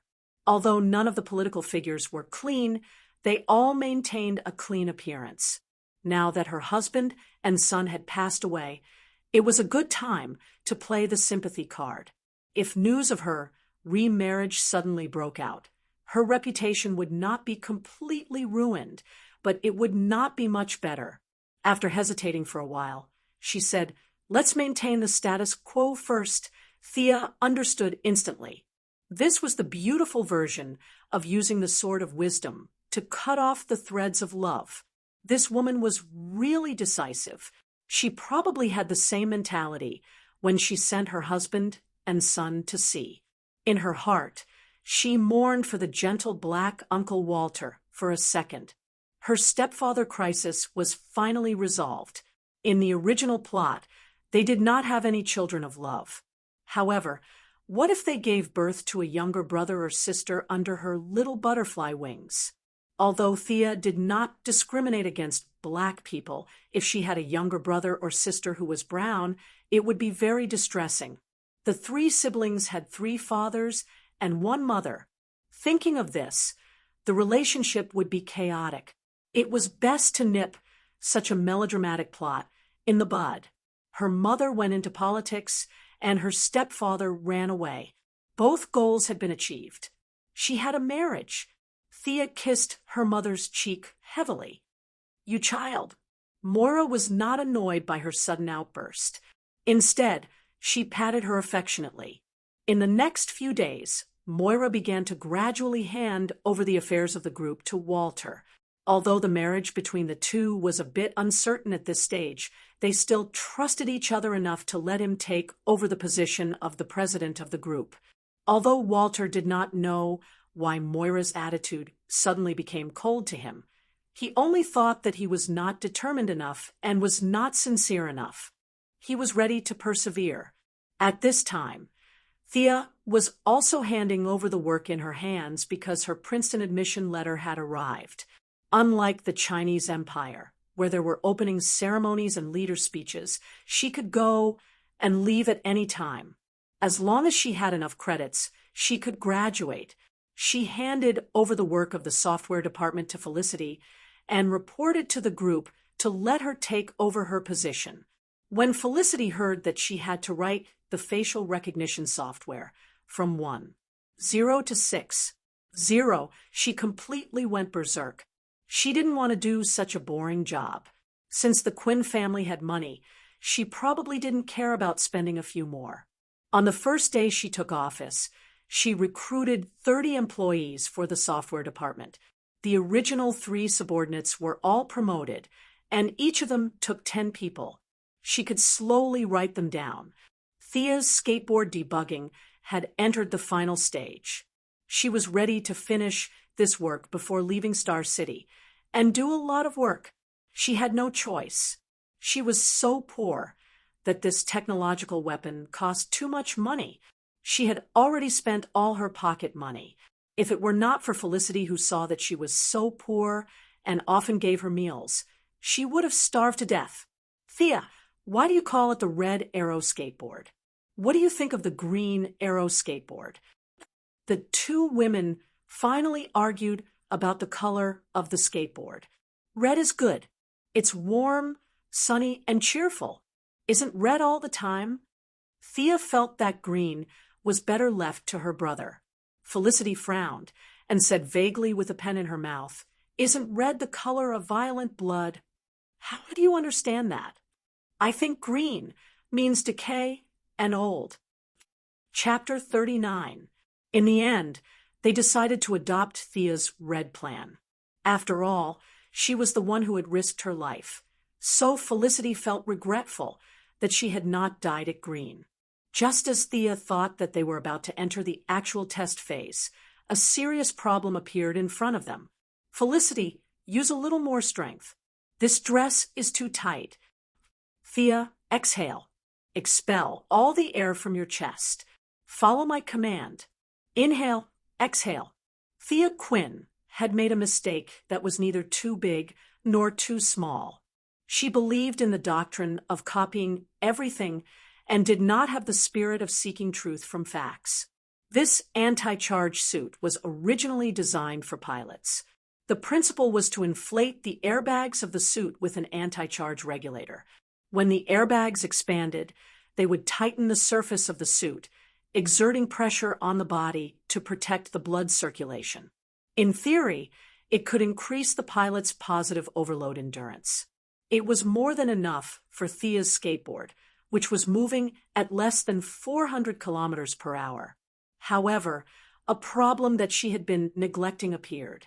This suit, along with the ones in the company's warehouse, were all developed for male pilots. Unlike traditional anti-charge suits, they were all tight-fitting. This led to the problem that Thea could not wear. She did not know if it was because she was in puberty again, or if it was because she had eaten too much from practicing martial arts every day, or if it was because of the medicine that Madame Shiva had concocted for her. In short, the original B class was moving towards C class at an astonishing speed. The two girls finally put on the suit with great effort. Thea found that the suit could barely be fastened on the back, but due to some well-known bulges in the front, the suit was a little short. Her beautiful lower abdomen was exposed to the air. If it was a fashion show or a banquet, it would definitely be beautiful. However, it was not a good thing to expose one's lower abdomen while flying at 400 kilometers per hour on a skateboard. Thea felt that after flying for about 20 kilometers per hour, she would have to go to the toilet. Felicity, this suit is too tight. Think of a way. I can't breathe. Thea was now standing straight, not daring to sit down. In the past, she did not understand what chest tightness was, but today she finally understood. Felicity took out a small pair of scissors and pointed at Thea's chest mischievously. I'll help you cut 2 holes. Get some fresh air? What kind of shameful play was this? Felicity used to be so pure and kind. How did she become like this? Hurry up and give her back. He sternly rejected her suggestion. Seeing how happy she was, he guessed that she might have some strange ideas in her mind. Thea took off the shameful antiviral clothing and sat beside the computer table in only her underwear. What was there to be afraid of? She was a woman after all. Although the person beside her was a perverted woman, Thea couldn't stand the heat anymore. The clothing was airtight. Thea called a few people in the Weapons Research and Development Department and lied that she had a friend who was a female pilot. She asked them to speed up the production of a female pilot's antiviral suit according to the original specifications and specifically requested that the suit be more breathable. The staff member on the other end of the phone was so bored that he was counting ants. When he heard that it was an order from the eldest daughter of the corporation, he immediately said that he would do his best and would get the clothes in 3 days. After putting down the phone, Thea pondered over how to repay the debt as she dragged Felicity out of the secret base. Hey, Thea! Thea turned around and saw Laurel, who was in a business suit, calling her. Why was she looking for her? Her relationship with Laurel was very ordinary. They had nothing to do with each other. Why was she looking for her? Hey, long time no see. Why are you looking for me? Laurel did not answer directly. Instead, she looked around. You guys talk. I'm going to check on the newcomers in the software department. Felicity was a joker in private, but she still knew how to be polite. She gave Laurel a smile and walked out of the office. Thea, you have to take a look at this document. It's a new case that the Joint Innovation Society received. Laurel handed a thick document to Thea. The Joint Innovation Society was her current workplace. When outsiders first heard the name, they would think that it was some high-tech organization. Those with a brain whole might think that it was the Sky Eye Society or the Illumination Society. In fact, they were overthinking. This was just a law firm formed by a few newbies who had just gotten their lawyer's license. Other than the name of the organization that scared aliens, it could be said that they had no connections and no ability. If Tommy did not organize activities and donate money from time to time, they would have gone bankrupt long ago. Thea was now thinking about the antivirus suit. If it were someone else who came to her, she would definitely not pay attention. She had too many things to do. She did not have the intention to punish evil and uphold justice. Strictly speaking, she was a neutral person who was on the side of justice. However, Laurel was not an outsider. Whether it was Oliver or Tommy, they were both sisters-in-law. Thea had to give face to her. She took the document and read it quickly. The client's name was Derek Reston. In the photo was a middle-aged man with gray hair. He did not have any scars or tattoos. He seemed to be just an ordinary person with a normal family with 2 children. The family of 4 lived in a rented house. She did not see any problems and continued to turn to the second page. Thea looked at it attentively. She looked at it for a full 10 minutes and finally sighed. She finally knew why Laurel came to her. This guy named Derek Reston turned out to be an employee of the Quinn Group. Coincidentally, the place where he worked before was Thea's current headquarters. Derek had worked in the Quinn steel factory before the software department for 15 years and had always been the foreman. However, due to the environment of Star City, the Quinn Group closed the steel factory in 2007 and 1,500 employees, led by Derek, became unemployed. Originally, this was not a big deal. Unemployment happened every minute of every day, and even Superman could not manage it. However, things went wrong because for some unknown purpose, Quinn Group found a loophole in the guild contract and did not give the workers a single cent of severance pay and pension. This was too wicked. This was the deep-rooted bad habit of capitalists. Did the corporation really care about this little bit of money? No wonder Oliver thought that the Quinn Group was part of the evil and watched the destruction of the Quinn Group. Thea rubbed her head and looked at the severance date. It seemed to be signed by old Robert before he went to sea. Sigh. She did not want to take the blame, but could she escape? She nodded to express her gratitude to Laurel. Sia understood that Laurel didn't ask her to look at the document because she didn't want to talk about it. Laurel was like many female protagonists of superheroes. She didn't care about the sand in her eyes. All of them relied on their powerful boyfriends to court death. One could say that they were childish and naive, but they all had a strong sense of justice. She definitely didn't tell him about this matter in advance because she wanted him to bury the plaintiff in the cement pillar. Instead, she wanted him to quickly deal with this matter and give the workers an explanation. If this matter was exposed, it would have a great impact on the Quinn Group's image and her mother's career in politics. Although her mother would make this guy disappear from the face of the earth, her conscience would not do such a thing. Chapter 40. Thea thanked her future sister-in-law, Laurel, for informing her in advance. She then hurried to the address to find the client, Derek. She didn't even dare to call Felicity. Although the girl was a spare tire, she was still one of the heroines with a strong sense of justice. It was better for her not to know. Following the address provided on the document, she found Derek's house after a few turns. The house didn't look big, and there were a few scattered families living around it. When Thea arrived, she saw a group of people gathered in front of the door, talking to a few people inside the house. The people outside the door had tattoos on their arms, and they all looked unfriendly. The leader was a young man in a suit. He said with a fake smile, "Mr. Derek, if you can't pay the mortgage on time, we'll have to resort to coercive measures. I'm sure you don't want to see that happen." The few people in the house didn't say anything. They were just silent protesters. Under the lead of Derek, they formed a human wall to prevent the group of people from entering their houses. At the same time, a few of the neighbors opened their doors to show their support. "Mr. Derek, we support you. Keep it up. We'll find a job."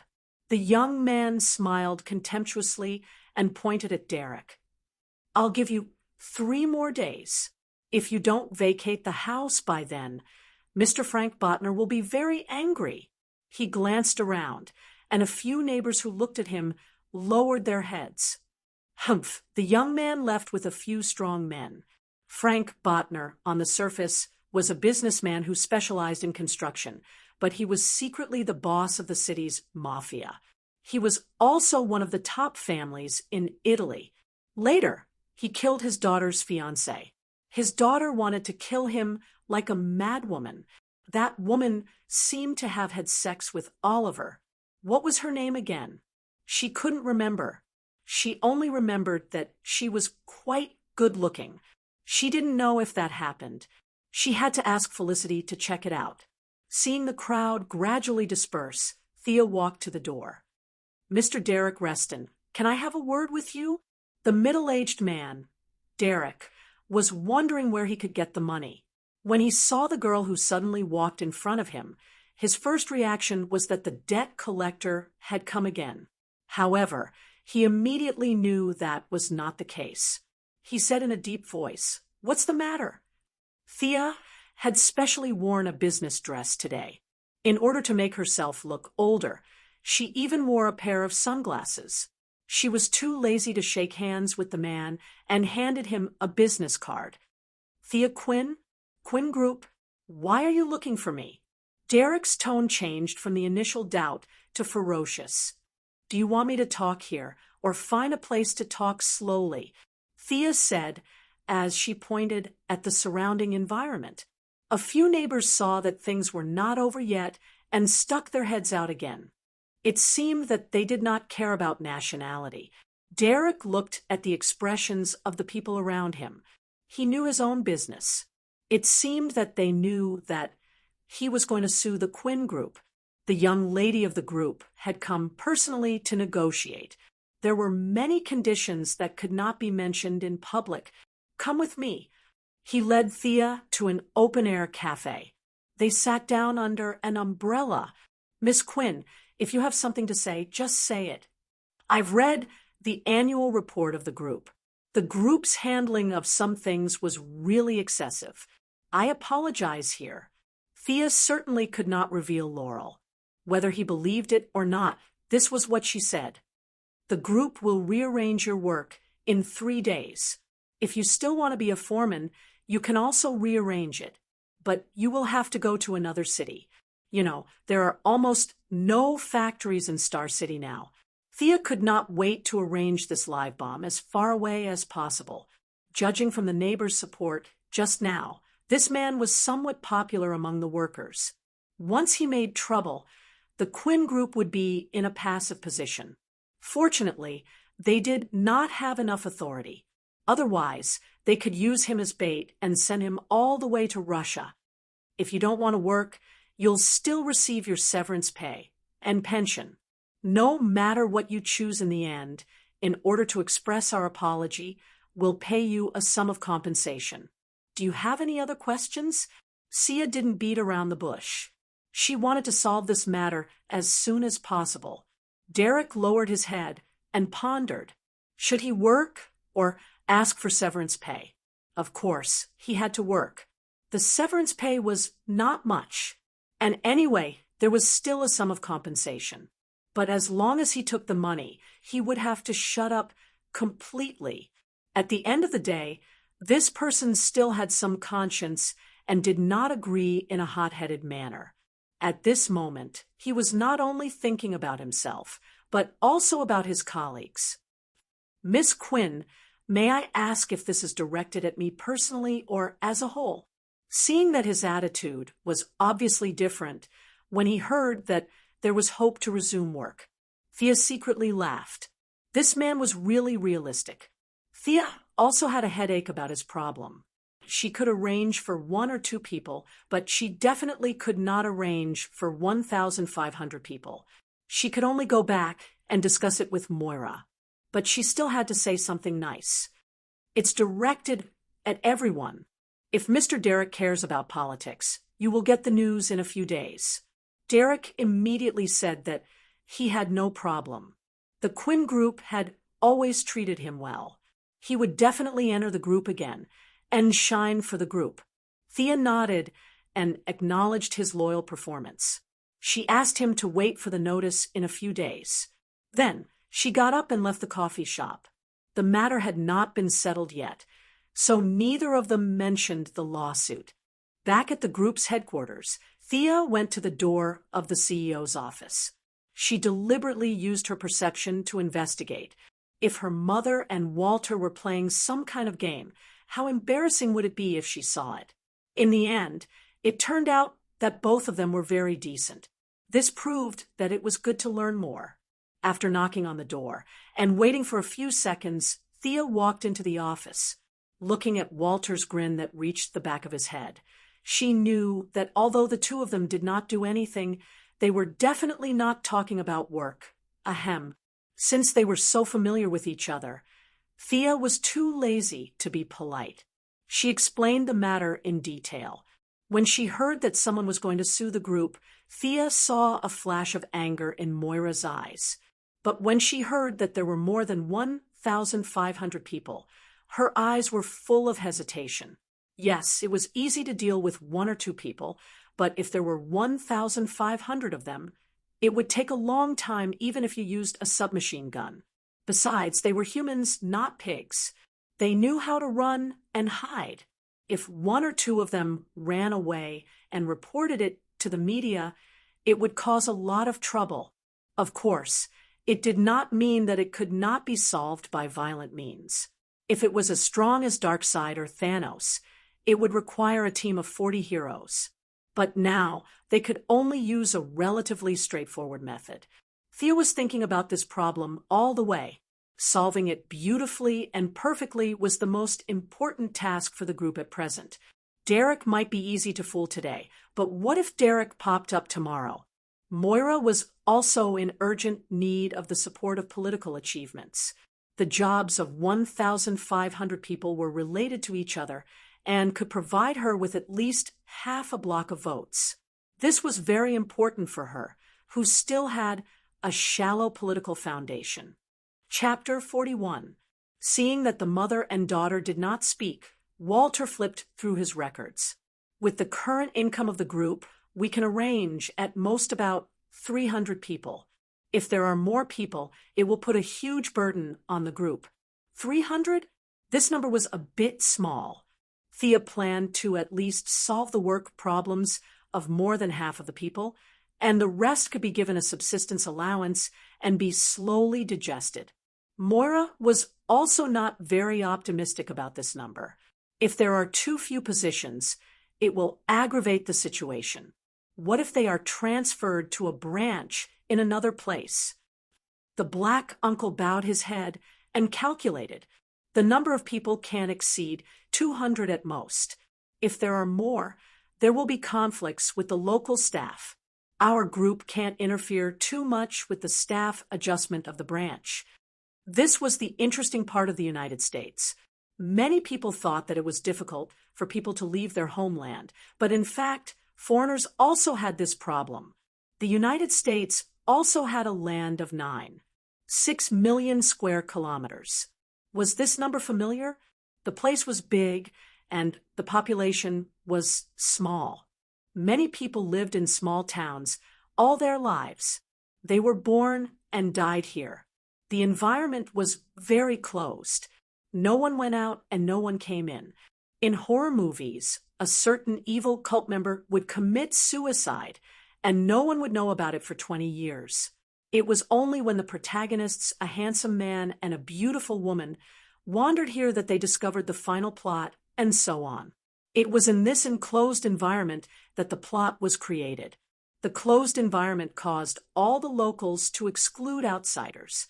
In response to this situation, whether it was the Quinn Group or Wayne Enterprises, they tacitly agreed to the management of the local people in the branch office. Thea suddenly remembered the famous words of a great leader. What do you think of building a high-speed railway that connects several cities? The East-West Railway in the United States had been built for more than 100 years.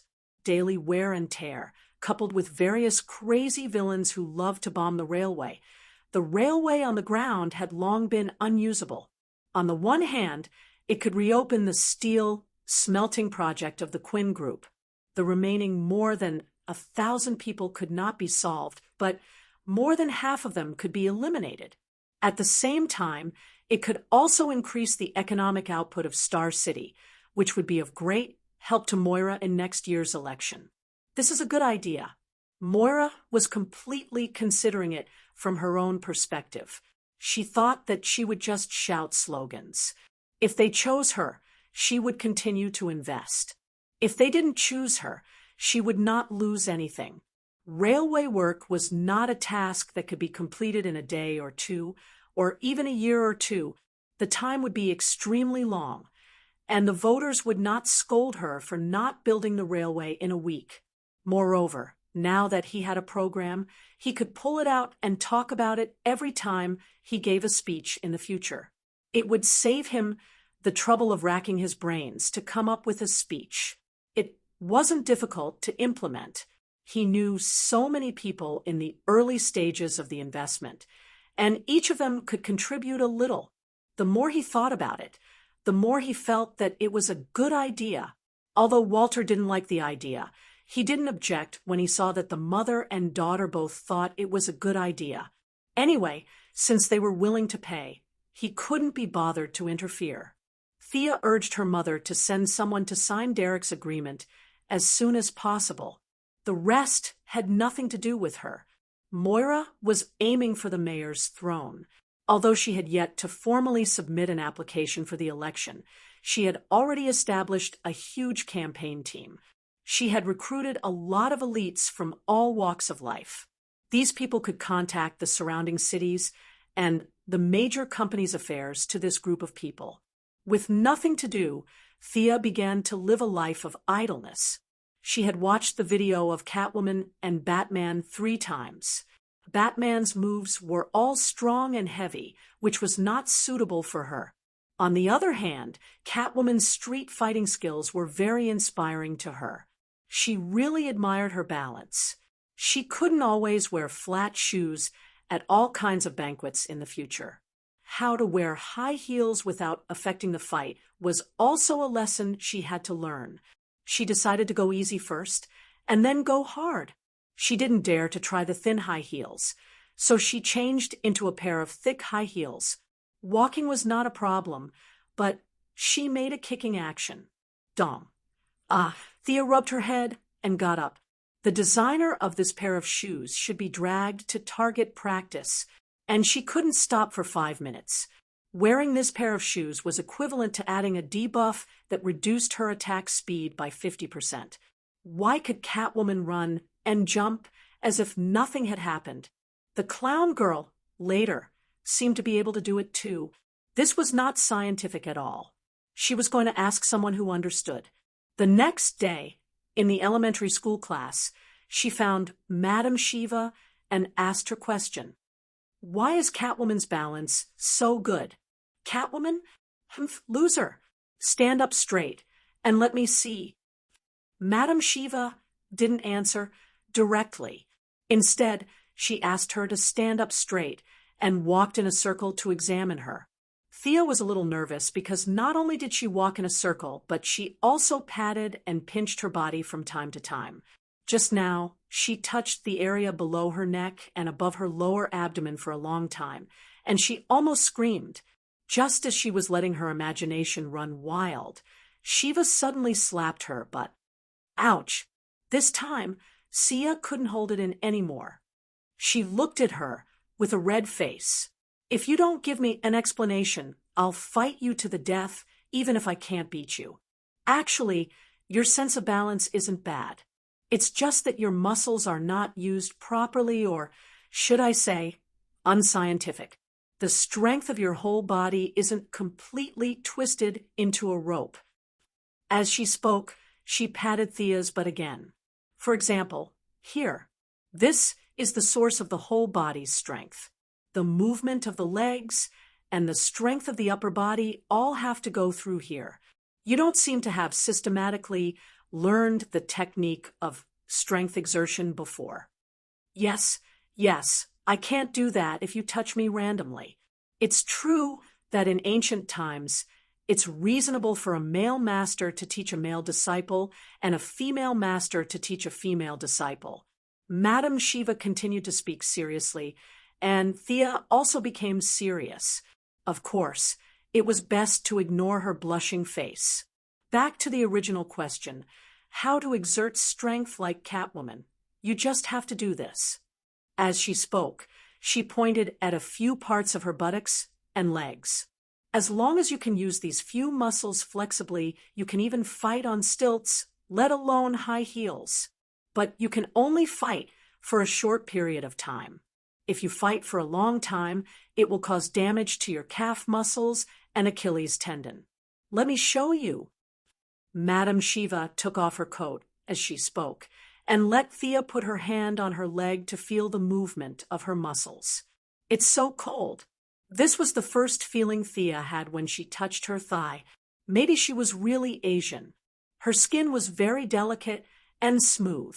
Coupled with years of exercise, there was a rhythmic beat on her skin. This was a rare opportunity. She abandoned the distracting thoughts in her heart and concentrated on feeling this unique charm. Thea herself tried to do it a few times and found that it was difficult to say, but easy to do. Without guidance, she might not understand it in a lifetime. With guidance, it was a matter of a layer of window paper. However, she also understood that this kind of abnormal muscle movement consumed a lot of physical and mental energy. No wonder Catwoman's stamina was exhausted after fighting with her twice. At that time, she wondered why Catwoman's stamina was not as good as her, a half otaku, even though she was like a big Western horse. So, this was the problem. Chapter 42. Then the two began their daily teaching. Now, Thea had entered the fourth stage of perceptual learning, which was the last stage that Ms. Shiva named Earth Listening. This stage was very vague. She needed to feel the movement track of the insects in the soil, which made Thea feel really difficult. Some insects were not even as big as sesame seeds, so what could they feel? Ms. Shiva did not have any good ideas. According to her, she could barely do it, but it was difficult for her to teach others. Her method was to find a cliff, grab a rock with one hand, and hang her whole body in the air, disregarding life and death, and abandon all distracting thoughts. Thea felt that such a crazy method was not worth listening to. She planned to live for a few more years. In addition, she remembered that there were a lot of people on social media who took selfies of themselves hanging in the air on cliffs and skyscrapers. They were all inspired by you. You are the originator of the Foreigner series. Thea decided that she still needed to use the health science method to train. The activity of the heartbeat was not suitable for her. Sitting on the ground was good enough. If one day was not enough, then 10 days. I am still young. I am not in a hurry. Moira acted quickly. Only a day after Thea talked with her, a fresh announcement was sent to the desk of major media and radio stations. She had contacted the city governments of Central City and Midway City, revealing the plan to build a high-speed railway between the cities. She also vaguely said that she had contacted some enthusiastic businessmen to donate generously, and the two governments only needed to nominally support a small part of it. Such a good thing. The two governments had no reason to oppose, and they also expressed their support for Moira's high sense of social responsibility. The implication was that as long as she could pull in dollars, they would support her campaign. It was unknown whether this was Moira's own idea or the strategy of her think tank. Anyway, the bundled election was a reflection of political wisdom. The signal to the voters was, if you choose me, I will have a job. If you don't, then goodbye. You can go find whoever you choose. Actually, it was not a new idea to combine the campaign and employment together. Many people had done it before, but there were successes and failures. The failures had their own reasons, while the winners all had one condition, and that was to be rich. Malcolm also paid attention to this matter when he was teaching Tommy. He did not expect his old lover to burst out with such enthusiasm.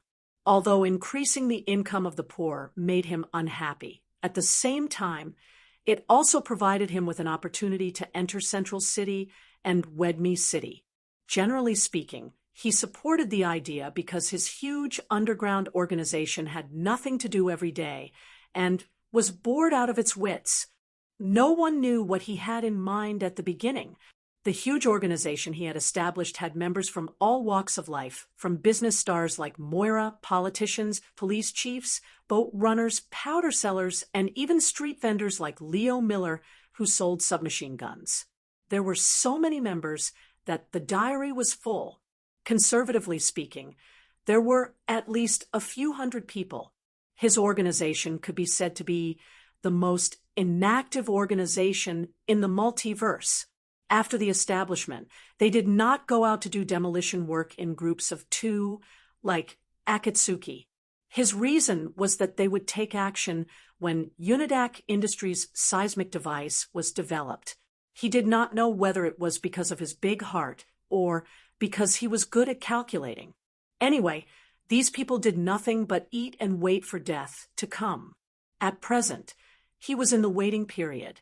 When he got the news from Moira, he planned to let a few of his underlings explore the way.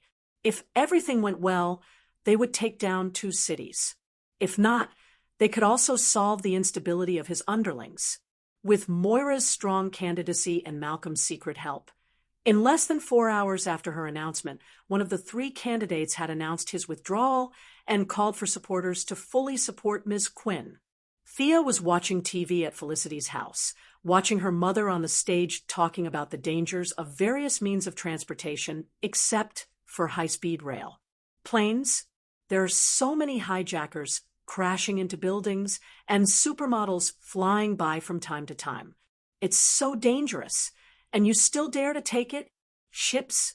Moira laid out facts and reasons, combining them with her family's experience, and talked about the 108 unsafe factors of sea transportation, as if Robert and Oliver had gone out to sea on a raft instead of their family's cruise ship.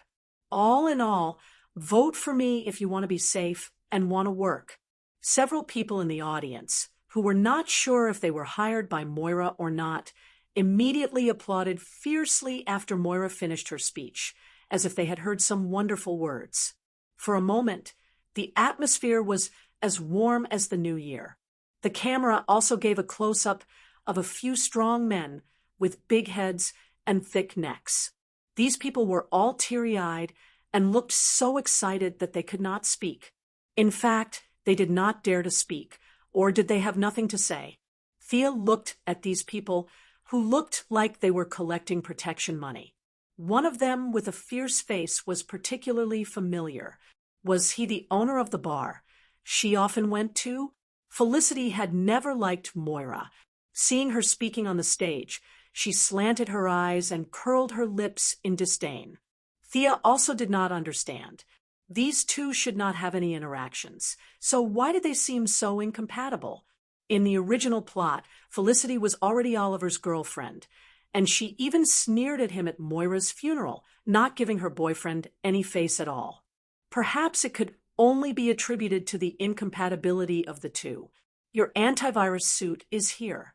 Felicity put down the phone and said lazily, "Oh God." It finally arrived. It turned out that the Europeans and Americans were also full of nonsense. They said that it would be done in 3 days, but it took her 10 days. They really did not take her seriously. Thea silently recorded these people in her little black book. When she was in power, she would throw these people into the coal mines of Siberia to experience life. Although these guys were not good people, their craftsmanship was still good. In order to increase ventilation, it was changed to have an inner layer and an outer layer. The inner layer was divided into upper and lower parts, and there was a joint in the middle. The outer layer maintained the previous integral way of wearing, but it was much looser. It was not like the previous tights, where the breasts and buttocks were clearly visible at a glance. It could confuse the gender to a certain extent, which was good. The brainwave collection device was completely unrecognizable. The two girls felt that the previous round helmet was too stupid and ugly, so they changed it into the current one. It looked a bit like the headband of the elf Queen Galadriel in Lord of the Rings. At most, it was the magical version, but this was the sci-fi version. People used a mithril chain to wear 5 gems, but they used polymer to wear several mobile modules. They were all shiny and looked similar from a distance. Felicity had spent a lot of energy on these modules. She had used up 2 keyboards just to write the code, and she had lost 3 kilograms of weight. The mobile module mainly collected Thea's brainwaves and sent out instructions through the white matter in the brain cells to achieve the purpose of controlling the entire hoverboard. However, the connectivity and conductivity of human brain cells were slower than the transmission of the system, which put the pressure on Sia. This gave her a headache for 2 days. It was a real headache. She felt as if there was a piece of wood stuck in her head, and it took her 2 days to recover from it. The two tried many methods and finally came to the conclusion that the machine was indeed smarter than humans. Thea, too. Zero could not handle it. They could only artificially reduce the output frequency of the system to the same level as the human brain. The downside of the down frequency was that the speed of the entire hoverboard's control was slowed down. The original design of the hoverboard only required a thought to complete various dodging and high-level movements, but now it required manual and machine adjustments. Although Felicity added a fuzzy algorithm module, the overall performance inevitably dropped by 30%. If the original Marvel's Green Goblin hoverboard was the 1.0 official version, Thea's hoverboard could only be considered the 0.7 beta version. Fortunately, she only used it as practice and did not plan to use it to practice flying. The current performance was more than enough to rob a few gangs or give to the poor. Chapter 43. The original main body of the skateboard had undergone 3 major modifications and was completely different from the original one. Dr. Hoffman probably wouldn't be able to tell that he was the one who developed this thing. The main body had changed from the original flat shape to a V shape with a large front and a small back. The operator was in the front. When the skateboard entered flight mode, a fixed frame would pop out from the body and fix the pilot's legs and waist. In theory, it would be no problem for the skateboard to perform a few flying tricks. Green Goblin was an agility-enhanced person, so he mainly relied on his own agility to operate the skateboard. He might have been forced to do so by Spider-Man at first, but later he got used to it and it became instinctive. From time to time, he would show off the separation of man and machine. In Thea's eyes, this was too dangerous. It was purely suicidal. It was like bungee jumping. She might get dizzy and fall to her death if she didn't find the right landing spot. As an ordinary person, Thea still cherished her life very much. She had specially customized this fixed device and was prepared to stay on the skateboard obediently. Although it affected the movement of the lower body, safety came first. The base of the skateboard was arranged with chromium magnets. As long as the main control was turned on, it would send down a repulsive force that was opposite to the geomagnetic field, causing the whole body to float. As the repulsive force increased, it could rise to a height of more than 1,000 meters. By adjusting the direction of the eruption of the repulsive force, long-distance flight could be carried out. The whole process was safe and pollution-free, and the energy consumption was extremely low. Of course, if the Earth didn't have a magnetic field one day, Thea would definitely fall from the sky. At that time, she would have to admit that she was unlucky As for the weapon system, Thea said that her recurve bow could fly at a speed of 300 feet per second, which was 91 meters per second. The effective range could be maintained at about 150 meters, and it could shoot up to 30 arrows per minute. High-tech weapons were definitely necessary, but now that the two of them were so poor, it was better to continue using the bow. It was low-carbon and environmentally friendly, so the bow was still good for them. Late that night, the two of them went outside. Thea put on the antiviral suit and settled herself in the driver's seat. She suppressed her excitement and silently said, "Start," in her heart under Felicity's expectant gaze. The whole skateboard floated smoothly in the silent environment. "Yay!" Sia waved her fist at Felicity, who was beside her. "Thea, the monitor shows that your blood pressure and pulse haven't changed much, but your heart rate is a little fast. You must be too excited. Now that the preliminary test is done, let's check other data." Felicity held the tablet in her hands, which showed the user's data at all times. The two of them first tested the height of the skateboard. Because they didn't know how many radar stations there were in the city, the skateboard could be coated with a layer of invisible paint. However, Thea, a living person, had nowhere to hide. Theoretically, the skateboard could rise to a height of 1,000 meters, but they were afraid that it would cause trouble, so they stopped at a height of 100 meters. In fact, a height of 100 meters was enough. One floor was only 3 meters high, which was equivalent to the height of a 33-story building. It was more than enough to fight crime in the city. Next, the two of them tested the maximum speed of the skateboard. "Speed up, Thea. 80 kilometers per hour, no obvious discomfort." "Accelerate again, 150 kilometers per hour. Good situation. 220 miles per hour. Blood flow is faster. Heart rate is stable. 300. Thea, stop. Don't speed up anymore. Your body is close to the danger line." Since Thea had reached the limit, there was no need to risk her life. It seemed that 300 kilometers per hour was her current limit. She believed that with the improvement of her physical fitness and the increase of the intensity of training, there would be some room for improvement. It was too cool. He enjoyed the speed of the sprint in the breeze. He didn't have to think about anything. He didn't have to calculate or worry. No wonder so many people liked to race. It was really a great enjoyment. Thea circled around the city at a height of 50 meters. She wanted to slow down and fly with Felicity, but she didn't expect the girl to be afraid of heights. Next, they entered a period of chivalry for them, but robbing for the bad guys. Thea put on a red leather jacket over the anti-lotus suit. It couldn't be helped. The anti-lotus suit was too professional, and anyone with the intention would be able to trace it back to her. Initially, she wanted to add another bulletproof vest, but after putting on 4 layers, she looked too ugly. Her slender figure looked like a fat person wearing the bulletproof vest. Even Sia, who was afraid of death, couldn't stand it. She had no choice but to remove the bulletproof vest and add 2 fiber protective plates on the chest and back. She tied her hair up. It was best to cut it short, but she really didn't want to.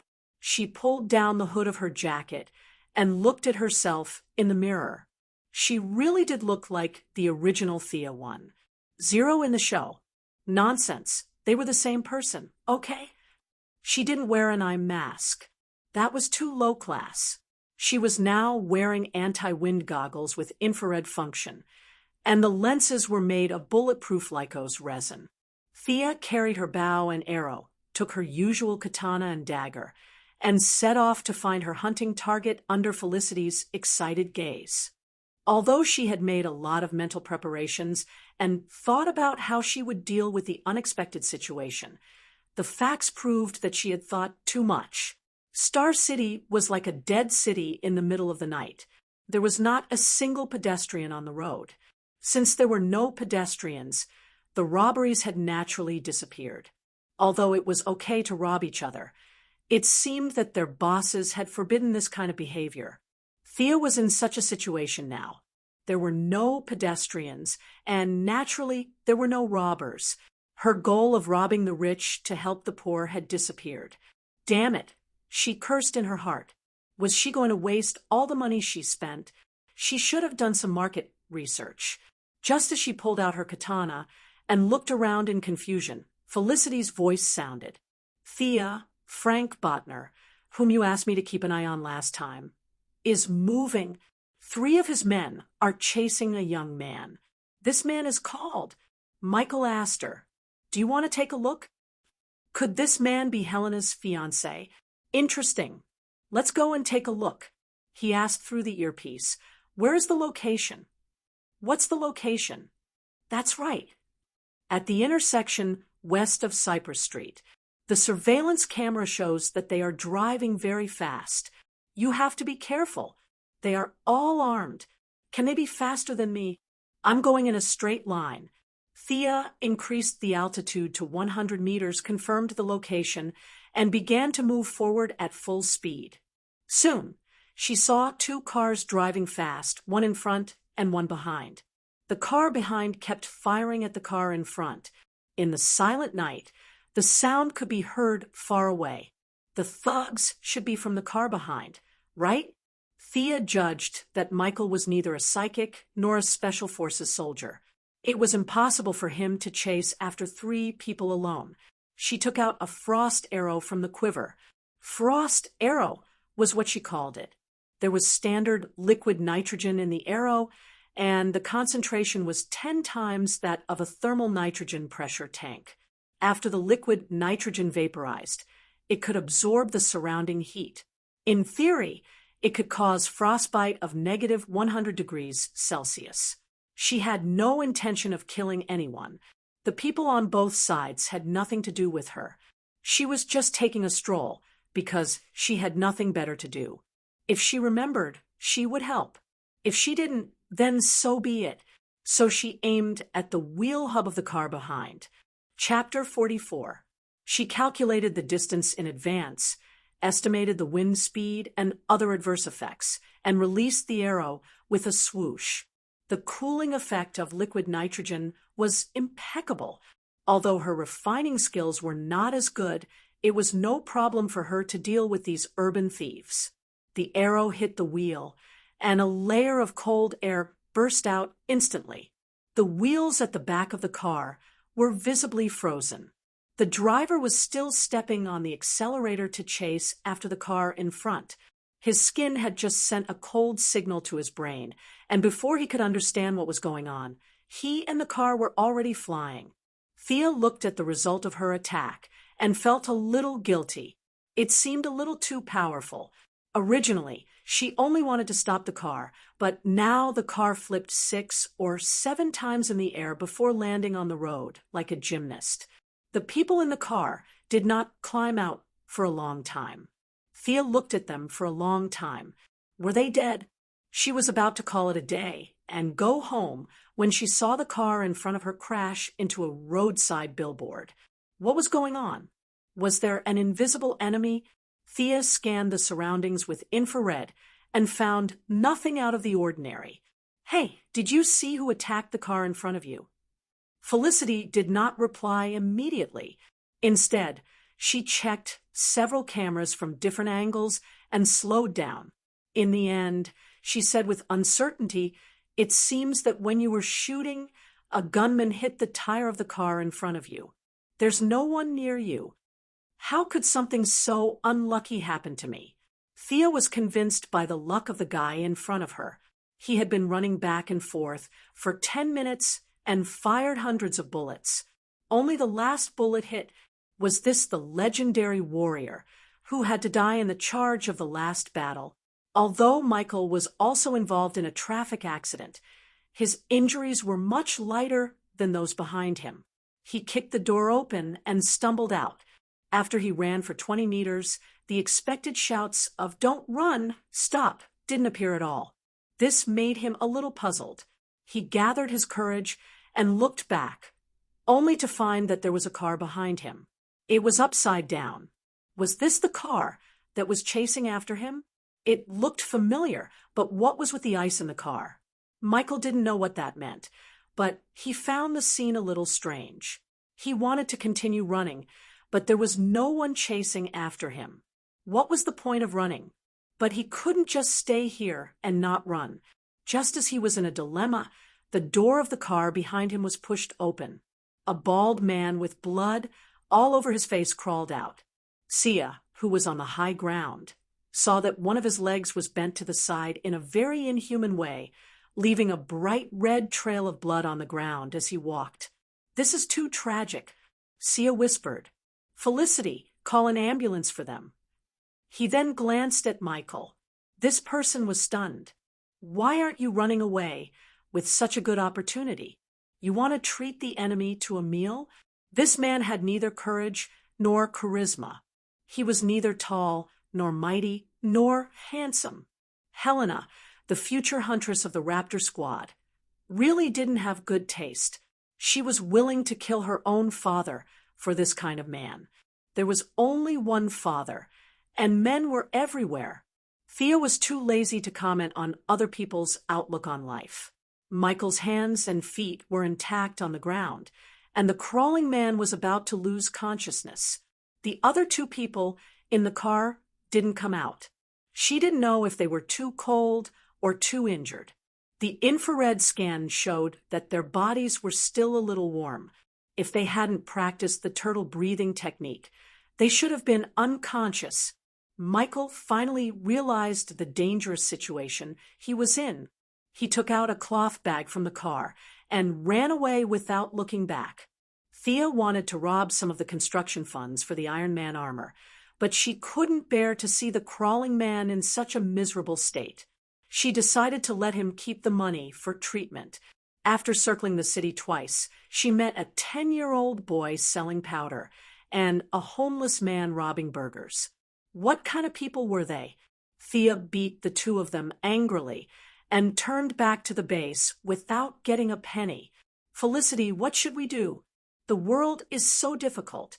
We don't have enough money for next month." Thea hated the modern corporate system.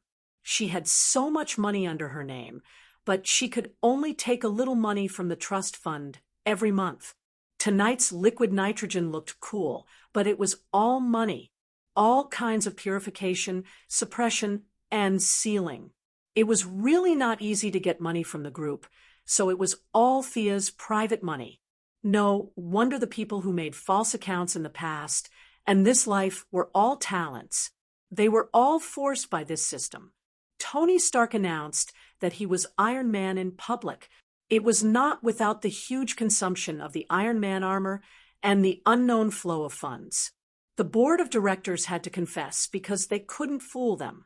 Justin Hammer's Iron Man armor had a wholesale price of more than $100 million, and as an Iron Man armor that was 8 streets better than him, it could only be more expensive. Felicity was an otaku, so there was no good way. The two could only continue to patrol tomorrow and try their luck. In the next few days, Thea went out every night to try her luck. She didn't catch any big fish, but she caught a lot of small fish and shrimps. The charges were not big, and it was a waste of taxpayers' money to send them to the police station, so she simply taught them a lesson. She didn't know if these people were timid or they didn't have much power. Thea imagined her back printed on a large piece of paper, and the bounty of hundreds of millions of berries written under it never appeared. Star City is still the same as before. Is my sense of existence so low? Thea now goes out every night to be chivalrous. In the morning, she trained with Ms. Shiva. At 8 o'clock, others came to work. She left everything to Felicity, closed the door, and went to sleep. At night, she continued to go out. "Wake up, someone is looking for you." In a daze, Thea saw Felicity leading a tall girl into the room. "Who is this? She looks familiar, but I shouldn't have seen her before." "Miss Quinn, we need your help." As soon as the tall girl spoke, Thea recognized her. "Isn't this Catwoman?" She didn't wear the iconic leather jacket and eye mask, but changed into a short skirt. Humph, I can recognize you even if you take off your pants. But her calves are really long. Carefully looking at Catwoman's appearance, she is very similar to Anne Hathaway in her previous life. If Ms. Shiva's temperament is cold, her temperament is elegant. Catwoman, you can call me Catwoman. Thea Quinn, you can call me Red Arrow. The two women also became friends after fighting, and they shook hands to show their recognition of each other. Thea saw that Catwoman didn't talk about business and only looked at Felicity on the side. Does she mean to ask her to leave? How is this possible? Thea immediately said that she is not an outsider, she is her teammate. Well, I'll get straight to business. Batman is in trouble. I need your help now. Chapter 45. Thea looked at her calmly and gestured for her to continue. It was normal for something to happen to Master Batman. It would be weird if he was fine. He was the American version of Tang Sanzang. He had chosen the path of death and was determined to go through 81 difficulties. As an ordinary person without any enhancements, he relied on his muscles to provoke all kinds of people. Other than a few permanent aliens, he had provoked almost all the good guys and bad guys. Therefore, Thea was not surprised to hear that something had happened to him. He looked at the feline girl expressionlessly, implying that she shouldn't stop and should continue. He was captured by someone called Bane, and we don't know if he's still alive. Currently, Bane has half of Gotham under his control. He has opened both Arkham Asylum and Blackgate Prison. Now, the city is filled with criminals, and we desperately need your help. Catwoman looked at Thea earnestly. Was this the plot of the movie Batman III? She remembered that she had tricked Bruce in the movie. However, this was different from the movie. The two of them had known each other since they were young and had gone through many hardships together. Although there were ups and downs in their relationship, it was not something that could be stopped by a few threats. Realizing that she could not completely copy the plot of the movie, Thea asked carefully, "Who is this Bane?" "I don't know. I only know that he is very strong. He seems to have superhuman strength. I heard from one of his subordinates that he has 2 tons of strength. I don't know if it's true or not, but he defeated Batman with his bare hands. I saw Bane break his spine with my own eyes." Catwoman looked a little depressed. 2 tons? Thea was shocked when she heard the weight unit. Didn't they use kilograms as a unit to measure strength? Where did this ton come from? At the same time, she realized that this was definitely not the Bane from the movie.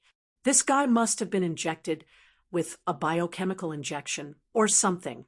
Otherwise, a human would not be so strong. Facing Catwoman's earnest gaze, she wanted to say no. However, when she saw Felicity's sparkling eyes looking at her through her glasses, there was encouragement and excitement in her eyes. She could only smile stiffly. "The Joker hasn't been released, right?" "No, he's being held in special custody. But other than him, everyone else has escaped." Catwoman wanted to say that the people here were simple and honest. The criminals were all obedient and could not be chased away. However, she knew that no one would believe her, so she could only tell the truth. Thea breathed a sigh of relief when she heard that the Joker did not escape. In the DC world, there were 3 types of people: heroes, villains, and clowns. This person's combat power was average, but his brain was probably overflowing with dopamine. He did not have any emotions like fear. Even if the god of the DC world descended to Earth, he would still stab him. This person's thoughts were wild and unrestrained. No one knew what he was thinking. In the parallel universe, he once caused Superman to misunderstand and kill his girlfriend, causing Superman to become evil. He then kidnapped Lex Luthor, a great villain with level 9 intelligence. Finally, he used a nuclear bomb to flatten the metropolis. This directly led to the division of the Justice League. His initial goal was to fool around with nothing better to do. Thea did not dare to provoke such a dangerous person. If he found out about her identity, her family would be in big trouble. She breathed a sigh of relief when she heard that he was still being held captive. She silently thought about the few main villains in Gotham. It seemed that other than Bane, who was a ferocious guy, the rest were all normal people, or rather, normal people who were mentally unstable. She could not crush them with her equipment, but it should not be dangerous. Okay, we'll go with you. Thea thought that they probably would not pay her, but she could not go for free. Should she find a few rich and heartless people to do the job? You guys. Catwoman stared at Felicity, who was beside her. Was this person a hero too? Felicity's IQ immediately understood what she meant. She angrily said that her hacking skills were superb and demonstrated the most advanced facial recognition and positioning technology. Catwoman, who did not go to school since she was young and only knew how to pick locks, was impressed. She immediately approved of her joining. Since you're not afraid of death, then come. We'll organize a group of friends to sing you a Gotham welcomes you. Who's your teammate now? Did you invite anyone else? Thea could not figure out what era it was now. How many members did the Bat family have? There was strength in numbers. If you invited a few strong heroes from elsewhere, you could happily do whatever you wanted. Catwoman did not know what she was thinking. She answered honestly, on our side, it's me, Batwoman, and Robin. I also asked Madame Shiva to look for Batman. She has a lot of connections in the underworld. I believe there will be good news. The three of them plus the two on her side. There were exactly 5 of them. Was this the rhythm of forming a team to fight a dungeon? It was a pity that Catwoman, Batwoman, Robin, and herself did not have any resistance. They were all agility-based heroes. Felicity could only do logistics. She would cheer everyone up and act cute as a mascot. They were done for this dungeon. In fact, it would be great if Madame Shiva was here. She could temporarily take on the role of damage absorber. Unfortunately, she was sent out to look for someone. You sent the best fighter out to look for someone. I really have to hand it to you. She wanted to say that she would look for someone and let Shiva deal damage. However, that would be a bit of a boost to the morale of others. She resisted the urge to say it. Besides, she really did not know where Batman was locked up. In the movie, it was a deep cave. Master Bruce even did a leap of faith. However, in this real world, who knew where that place was? She could only hope that Shiva would find him quickly and let him come back to clean up the mess. She asked Catwoman how she got here. The answer she got was that the armory had been discovered by Bane. All kinds of high-tech equipment had been taken away. Without Batman by her side to give her ideas, she did not dare to do anything. She had hitched a ride all the way here. That was why it was said that heroines could not rely too much on others. They had to be independent. Thea asked the company to prepare a helicopter for her. Knowing that Catwoman knew how to pilot it, she heaved a sigh of relief. After all, Gotham was not a tourist city. After hearing Catwoman describe the rain of bullets, she was still thinking of how to make up a lie to fool the pilot. The two of them did not hide it from Catwoman. They folded the skateboard a few times and put it in their backpacks. It weighed less than 20 kilograms. It was indeed a good weapon for home travel, murder, and arson. This was the good thing about being a superhero. They did not ask about other people's abilities or background. If you were willing to tell them, just say it. If you were not, then forget it. Catwoman watched the two of them pack up their equipment and naturally stood at a distance. Not knowing how the battle would be, Thea brought all of her arrows. Yes, she was prepared to be a long-range attacker. Although she was better at close combat, she still felt that it would be safer to leave such an important position to someone else. Felicity was still immersed in her fantasy of being a hero. Thea reminded her a few times before she realized that she also needed to prepare. After running around for 2 rounds, she did not find anything else that she needed to bring along other than a tablet. Thea, should we bring some food? Thea, have you seen my charger? Catwoman's mouth twitched when she heard this. We are so big in Gotham. Do you think we lack food for you? Thea also felt a little embarrassed. She had lowered the standards of Star City's heroines. Didn't you see that her peers in Gotham were laughing at her? She quickly pulled her in and asked her to change. After all, the situation in Gotham was unclear. It was impossible for her to be like before, sitting in front of a monitor with fries and Coke while watching a live broadcast. Chapter 46. Felicity had no choice but to change out of her usual short skirt and high heels. She rummaged through her closet for a set of sportswear and changed into a pair of hiking shoes. However, no matter how Thea looked at the clothes, they were filled with traces of time. The clothes were really old-fashioned, definitely from 10 years ago. She wanted to ask her to change into another set of clothes to bring honor to Star City, but when she saw Catwoman looking at the time from time to time, she had no choice but to give up. She hoped that the people of Gotham were in deep trouble and did not have the time to care about the fashion of their sister city. The three of them rushed to the Quinn family's private helipad with big and small bags. Most of them were Thea's equipment. She brought hundreds of arrows, hundreds of different types of arrowheads, and a large number of long knives, daggers, and throwing knives. Felicity and Sia each took one of the 2 pistols they had seized a few days ago. Although Sia didn't specifically practice her marksmanship with the bonus of a long-range weapon like a bow and arrow, her marksmanship wasn't inferior to that of an ordinary police officer. As for Felicity, she only asked her to protect herself and not shoot her own people.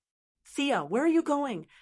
Moira heard that she had hurriedly enlisted a helicopter and did not know what she was going to do. She was not used to her daughter's way of life and hurriedly rushed over from the office. We are going to Malibu Beach, Thea said, and hugged Felicity and Catwoman's waists with a bright smile. Felicity and Thea had hugged each other more than once, so there was nothing unusual about it. However, this was the first time Catwoman was hugged by someone of the same sex. Her waist was a little sensitive, so she could not help but shiver. However, she forced herself to suppress it and forced an ugly smile. Moira knew Felicity. Although they had not spoken, she knew that she was an employee of the company and was her daughter's good friend. However, this was the first time she had seen Catwoman, who appeared out of nowhere. She felt that although this woman was beautiful and had a good figure, there was a hint of wildness in her eyes. She felt that it was dangerous for her daughter to be with her. However, when he saw the 3 of them standing together intimately, he didn't say anything. He only said that they would call him when they arrived and tell him that they were safe. As an experienced person, even if she had never eaten pork, she had seen pigs walk. She had noticed her daughter's abnormality early on, but there was nothing she could do to stop it. He contacted Malcolm to ask for his opinion. Initially, Old Ma was a little surprised by his son's sexual orientation, but on second thought, it seemed that there was nothing wrong with it. Compared to his daughter, lying in the arms of a man, finding a woman was still acceptable. 99% of fathers in this world were dissatisfied with their daughters finding boyfriends. They always felt sad that their daughters had run into another man's arms, as if their cabbage had been eaten by a pig. At most, some people were more dissatisfied, while others were weaker. However, they were all unhappy and unhappy. Joe West, the father-in-law of the Flash Barry Allen, cared about how far the 2 of them had progressed and whether they had done anything. This was only because Barry had been raised by him since he was a child. It was a kind of mindset of keeping the goodies within the family. He was not a real father-in-law of the nation. Malcolm's current mindset was to let nature take its course. If it was a woman, then forget about it. If it was a man, then he would kill him immediately. Of course, he wouldn't find anyone for his daughter. It would be best if she was always 18. Thea didn't know that her parents were worried sick about her marriage. She arranged for Catwoman to pilot the helicopter in front. Since you are leading the way, I don't have to worry about you if you go in the wrong direction. She sat in the back seat and watched Felicity break through the firewall of the Gotham police station. As expected of a police station in a big city with millions of people, it took Felicity a full 10 minutes to find the mission target. Thea looked at it. There were quite a lot of targets that she needed to deal with. Scarecrows, Riddlers, Penguins, and so on had all come out. She specially checked, but didn't find any news about Poison Ivy. Could it be that she hadn't killed her way into Gotham yet? This was good news. As long as there were no superpowers involved, it would be difficult for her to kill anyone with her skills and equipment, but she could still escape unscathed. Get ready, we are almost there. Catwoman shouted from the pilot's seat. Through the glass of the helicopter, Thea saw the distant view of Gotham. The whole city was dark, as if there was a dark cloud pressing down on it. Occasionally, there would be flashes of fire on the streets. She didn't know how the original founder of this city chose this location. Thea felt that the environment here was terrible. Using the natural sensing method that Madame Shiva had taught her, Thea explored the place. The air was filled with an impetuous, old, and dilapidated aura. According to Catwoman, even if this incident didn't happen, many people would die in Gotham every day. However, no one cared about the exact number. Thea couldn't help but imagine that if there was a necromancer here, he wouldn't need to prepare any big ceremony. Could he summon millions of skeleton soldiers with a few simple commands? Or maybe a few hundred death knights? If Star City was a sickly old man, then Gotham was a strong man on the verge of death. It was hard to say which city was worse. As the helicopter approached, Thea could already see the chaos on the streets and between the buildings. She could see robberies and murders everywhere. The screams of women and the cries of children lingered in the air above the city for a long time. From time to time, an old man would be pushed to the ground just to take a few dollars from him.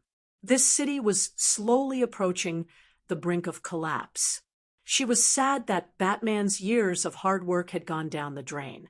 Now that she had some power, why not help these poor people? She didn't know if this was the resolution of a hero. She only knew that she had to do something. If she had only wanted to make a fool of herself in the beginning, she had now decided to punish these thugs. Dreams were beautiful, but reality was cruel. Just as she was about to go down and kill 7 people, she realized that the helicopter had been circling in the sky. She sternly asked Catwoman, "Why aren't you landing? How many people will die if you delay for a minute? You're really not worried at all." Catwoman was even more depressed than her. "How can I not be worried? I'm so worried that I have blisters on my mouth. Tell me where to land. It's too messy here." Before she could finish her sentence, some idiot on the ground fired a magazine of bullets at the helicopter in the sky. How could they hit it from such a high distance? Even if they hit it, it wouldn't be able to move.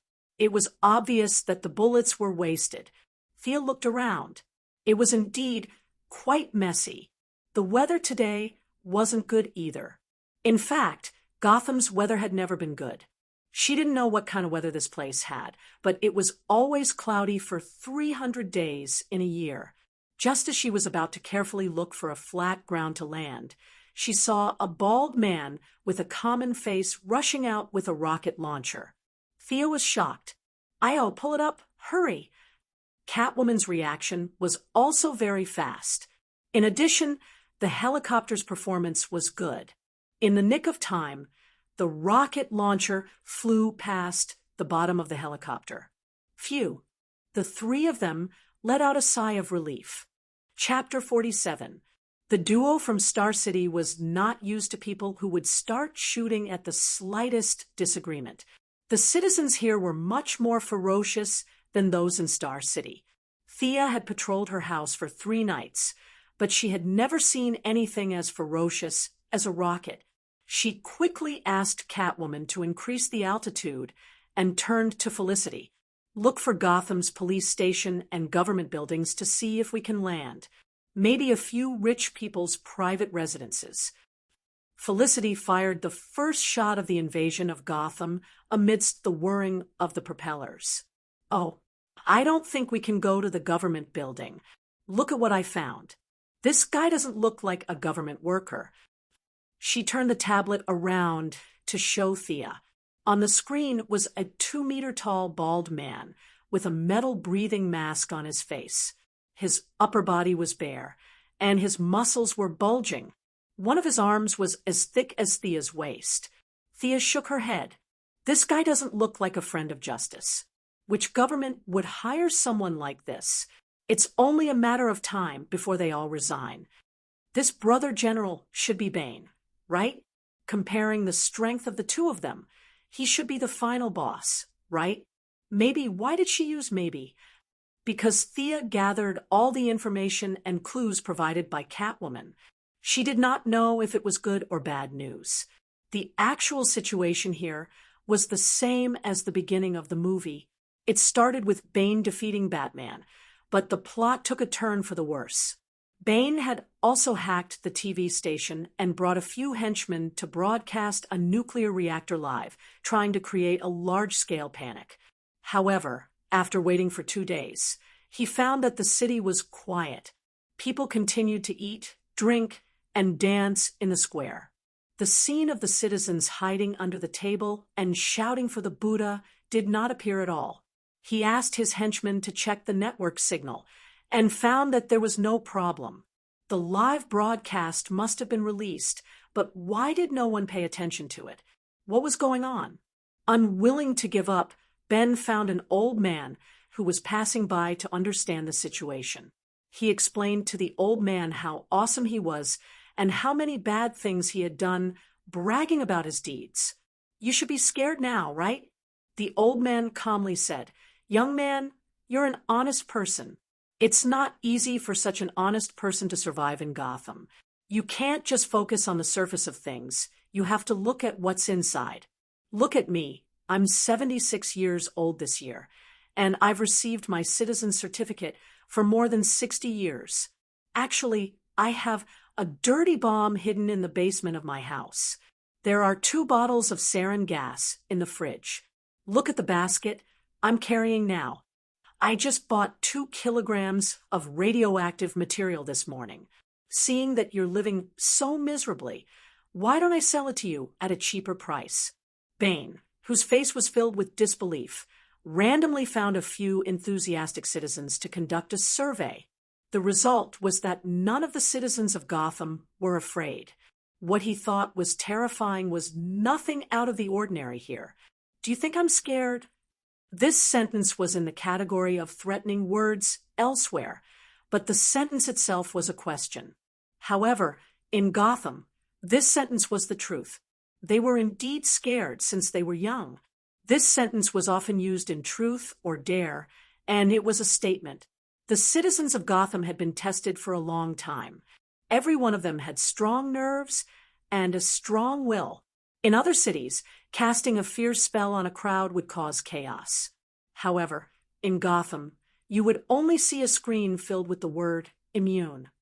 According to the game's terminology, if you chose Gotham as your starting location, your innate resistance to dark magic would increase by 50%. When he realized that his 3 axes were completely ineffective, Bane could only seek help from his partner this time, Talia al Ghul, the daughter of a ninja master. She was one of Batman's lovers, and also the mother of Batman's son, Damian. Talia was indeed a ninja master who had nurtured her for many years. She was very cultured.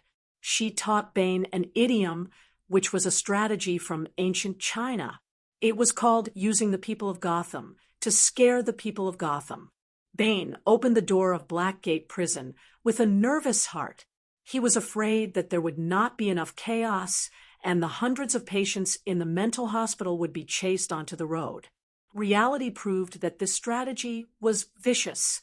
It was nonsense to say that they were all Gotham people, and that the people of Gotham would not attack their own people. The more they attacked their own people, the more vicious they would be. In a short period of time, there were corpses everywhere, and blood flowed like a river. Although the results were gratifying, Bane soon realized that he had nothing to do. He had dismantled the nuclear reactor himself. Previously, no one had paid attention to it for a few days. After he understood the mentality of the people of Gotham, he was scared that some lunatic would come over and borrow a fire. Although he could fight, he could not withstand a nuclear bomb.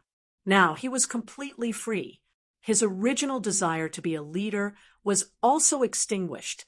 Yesterday, there was a guy called Penguin who came to seek refuge with him. In front of him, he acted like a grandson and wanted to lick his shoes. However, when he was not paying attention, he took a few of his subordinates and ran off with a truck full of weapons. There was also a guy called Scarecrow. He wore glasses and looked like a gentleman. Who would have thought that this guy would not sleep at night to tell his subordinates a ghost story? 3 of his subordinates were scared to death, and 2 of them were dumbfounded. After fully demonstrating the definition of a playful person, he also ran away. Now, Felicity's live broadcast showed the original final boss, who had completely turned into a wild monster. He was sitting alone in front of the city hall, playing with pebbles. Seeing that he was having fun, Thea decided to ignore him for now. After that, she checked a few more places. Whether it was the police station or the hospital, the central square was in ruins. There were obvious signs of crossfire outside the police station, and the corpses on the ground were scattered messily. It was obvious that the villains had suffered heavy losses, but there were also a few corpses of police officers scattered around. The situation was more serious than she had imagined. She did not have any good ideas, so she could only ask Catwoman, "Have you arranged with Robin and the rest to meet at a place?" "Yes, but when we passed by the place, I found that it was already a sea of fire. I can't contact them at the moment. You guys didn't know how to find a few more places to meet. You didn't expect any unexpected situations and came out with your eyes closed to look for reinforcements. I really have to hand it to you guys. If it wasn't for Batman's clever brain, you guys would be dead by now." Catwoman did not know anything, so Thea could only turn back and discuss with her friends. Use facial recognition satellite positioning to find out where Director Gordon is. The man had an iconic face. He had sacrificed his life for Gotham for 30 years. His picture could be found all over the streets. Compared to Batwoman Robin, who wore a mask, he was the easiest to find. Felicity was busy for a minute. Their satellite lock is hard to crack. I need time. Chapter 48. Thea saw Catwoman's small ears twitch and knew that she had heard Felicity's words. However, after waiting for a minute, Felicity still did not respond.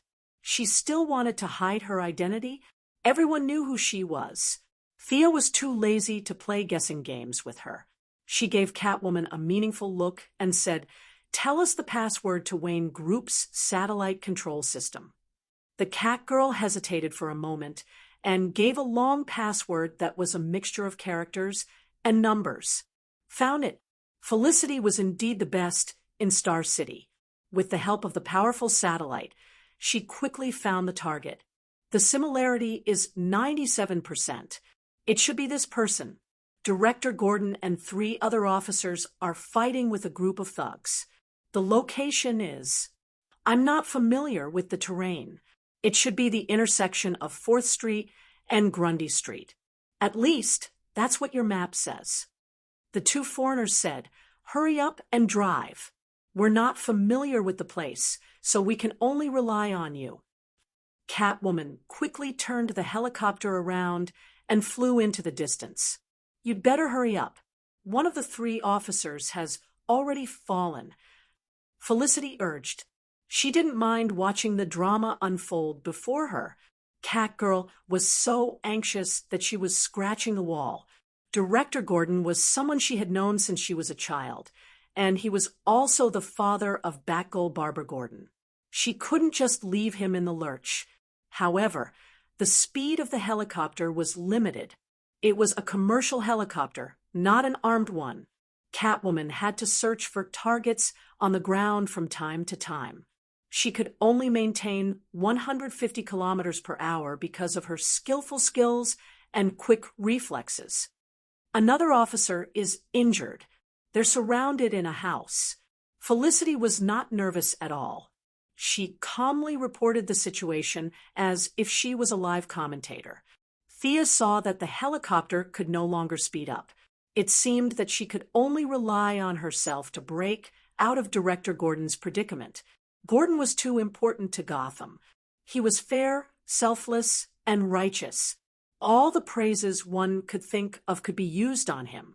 If he could pass through the mountain pass, he would be able to instantly become a holy knight.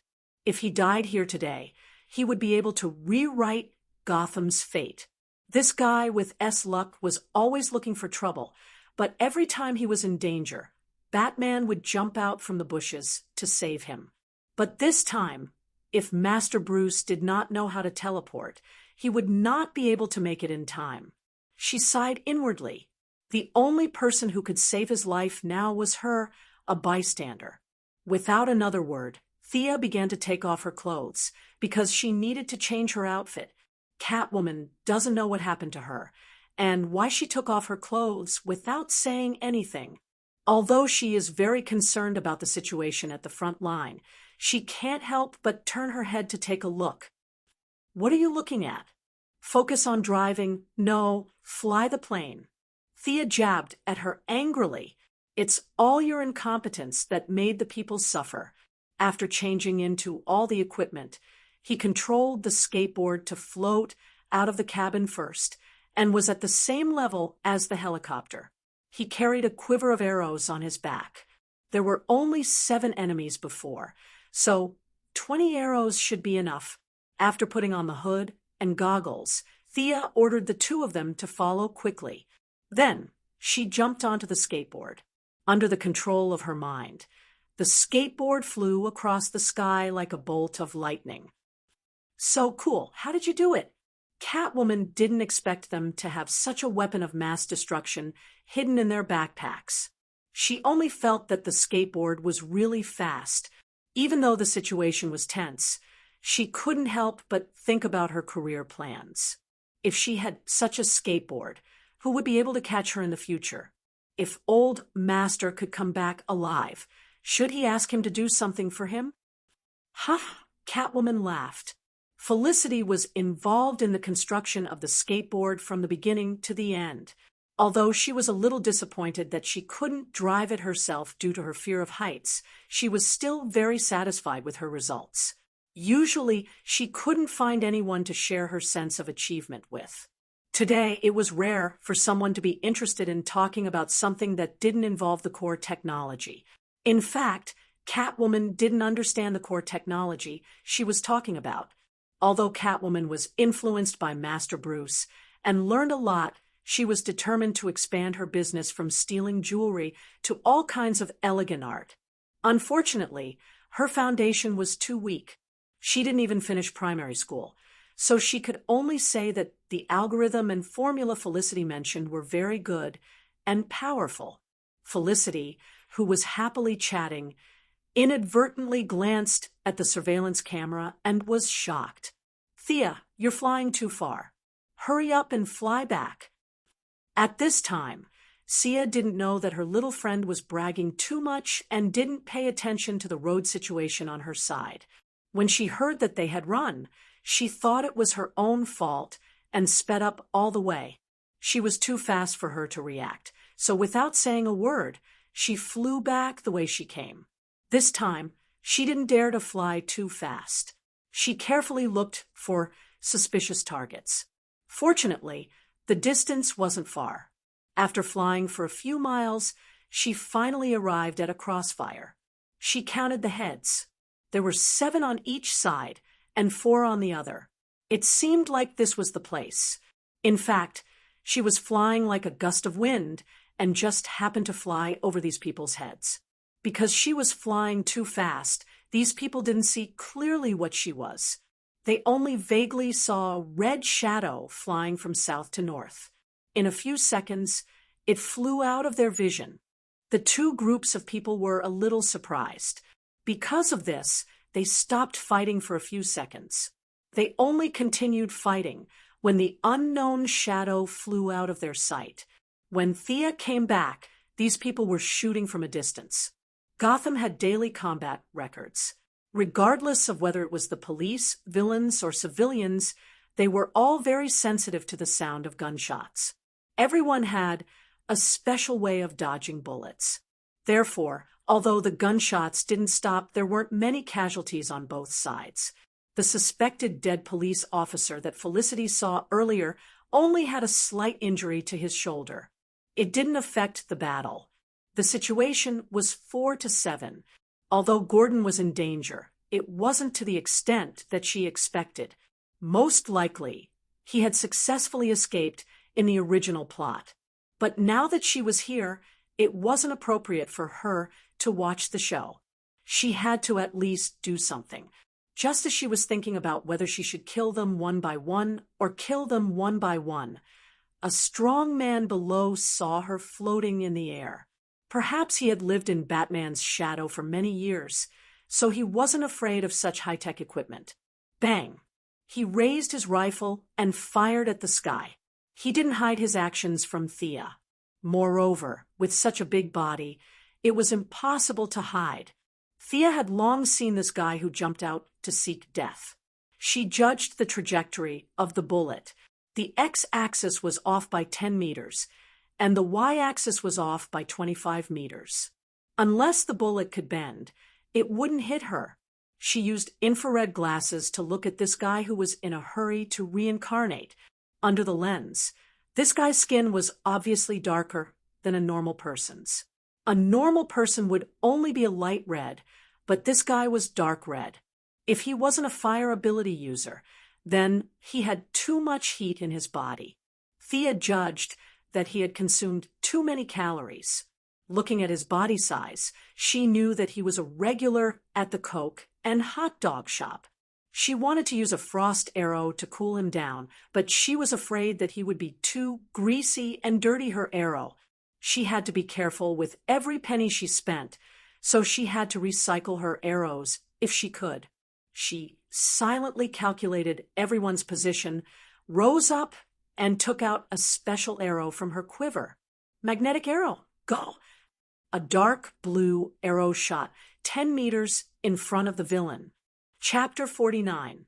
The 2 groups of people on the ground didn't know why she was being so high profile. They stared at the arrows stuck in the ground. No matter which side they belonged to, they couldn't help but think to themselves, "Isn't your archery a little too bad?" Thea ignored their stares. She was wearing a pair of goggles, and her face was completely covered. None of them would know who she was. Under the confused gazes of the police and bandits, she pressed a switch on the bow. Vroom! A low hum sounded. Even Thea found it a little jarring, not to mention the people on the ground. Some of them covered their heads. Some shook their heads vigorously, and one of them who had lost a lot of blood was already dizzy. Whoosh, whoosh, whoosh. The guns in the hands of both the police and the bandits were attracted by the huge magnetic force of the magnetic arrowheads. A few of them, who were slow to react, were still looking down at their guns. Although Chief Gordon was older, he reacted quickly. He immediately looked up at the mysterious person in the sky. He didn't know what she was trying to do. He originally thought that she was a helper, but after seeing how she couldn't differentiate between friend and foe, he became suspicious. Thea didn't have the time to think about the thoughts of the people on the ground. Since they had no weapons, they couldn't hit her knees even if they jumped up. What was there to be afraid of? Felicity, the power of our magnetic arrowheads, seems to have increased a little. I saw it. It's a little bigger. The original design was to have a radius of 20 meters, but now it's 50 meters. I think it's because of the excessive amount of neodymium magnets. The violent collision also increased the rotation of the neodymium particles. Can we reduce it by 25% next time? We should reduce it further. The magnetic waves emitted by the arrowheads are too strong. We designed them to be attracted to the special metal in the gun barrel. The effect is so strong that it can be used as a sonic weapon. Okay. Let's try again. Next time. Reduce it by half. Just as Thea was about to say something, she noticed that Chief Gordon was yelling at her. She quickly interrupted the weapons discussion with Felicity. What's the matter? A certain someone stared at the old bureau chief with his big, innocent eyes. His face was solemn, and his forehead was wrinkled enough to squeeze a fly to death. What are you talking about? The old director looked at her with disdain and pointed at the enemies on the other side. Two villains gritted their teeth and struggled for a long time to remove their guns from the arrows. How fresh! The magnetic field is still in effect. How can your little arms and legs compete with the magnetic field? If you had so much energy, you would have been the boss long ago. Seeing that they couldn't take down the weapon for the time being, there was nothing they could do. They couldn't figure out what it was. That was how people who didn't study were like. But at least they still had some brains. They knew that they had to deal with the enemy in front of them first before doing anything else. They all rolled up their sleeves and prepared to fight. This was the situation Chief Gordon was facing. He was about to retire, so he was considered old and weak. Beside him, there was another person who was shot and was considered to be disabled. On his side, there were only 2 people who were still intact. On the other side, there were 7 people, all of whom were experienced in street fighting. The one in the lead was a guy who weighed 150 pounds. Although he looked stupid, he was actually quite strong. Previously, he could barely hold on with his gun. But now, he really couldn't win. He waved at Thea with all his might. He wanted to ask her if she was here to help or to lead them to change their strategy. Thea scratched the back of her head, embarrassedly. Yeah, they were fighting so well before, but I came in and used a big move without distinguishing between friend and foe. Now, with my help, the situation is becoming more and more disadvantageous for them. Sigh, she really wanted to help. She just wanted to test out the weapon on a whim. Tens of thousands of dollars were gone just like that. Looking at Chief Gordon's bitter face, he probably wouldn't reimburse her. She could only help them fight these small monsters. As for changing the strategy, she couldn't afford to lose face. Secondly, the skateboard was only so big. There were 4 policemen and 5 of them, so there was no place to stand. Moreover, she didn't want to let random people use her equipment. She now had the mentality that since they sincerely begged her, she would be merciful and help them get rid of their enemies. It would definitely feel good to shoot one person at a time, but he definitely couldn't go on a killing spree in front of these policemen, especially old Gordon. First impressions were very important, and the first impression that Green Arrow gave people was very bad. At least, it was very bad for legal professionals. He took on all the jobs of the police, judges, and judges. Those with poor morals were afraid of losing their jobs, while those with good morals felt that he was blaspheming the sanctity of the law. Although he tried his best to salvage the situation, he still couldn't get rid of this bad impression. He was chased by the police for a few rounds for no reason. The bad guy ran in front, the hero chased behind, and the police chased the hero in the end. If he had known this would happen, he wouldn't have done it in the first place. Superman didn't have this problem. His first impression was very good, and he did everything openly. Perhaps it was also because his strength was beyond the atmosphere. Although the high-ranking officials were afraid of him, no police station in the metropolis put a bounty on his head. Therefore, in order to make a good first impression, Thea gave up the idea of putting on a show for Chief Gordon. She found a good angle, drew an arrow, and aimed at the 300-pound fat man. She whispered, "Look at me. What should I call this arrow? Let's call it the entanglement arrow. Felicity, record the data." Whoosh! The arrow hit the ground right under the fat man's feet. Under his curious gaze, the arrow and the ground collided and triggered the arrowhead's mechanism. A large ball of milky white gelatinous substance flew out and quickly turned into a 2-meter tall and 5-meter wide net after coming into contact with the air. The fat man was too close to the net and didn't even realize what was going on. The rest of the people who were charging were also caught off guard and bumped into the net one after another. Thea's entanglement arrow was designed based on Spider-Man's spider silk.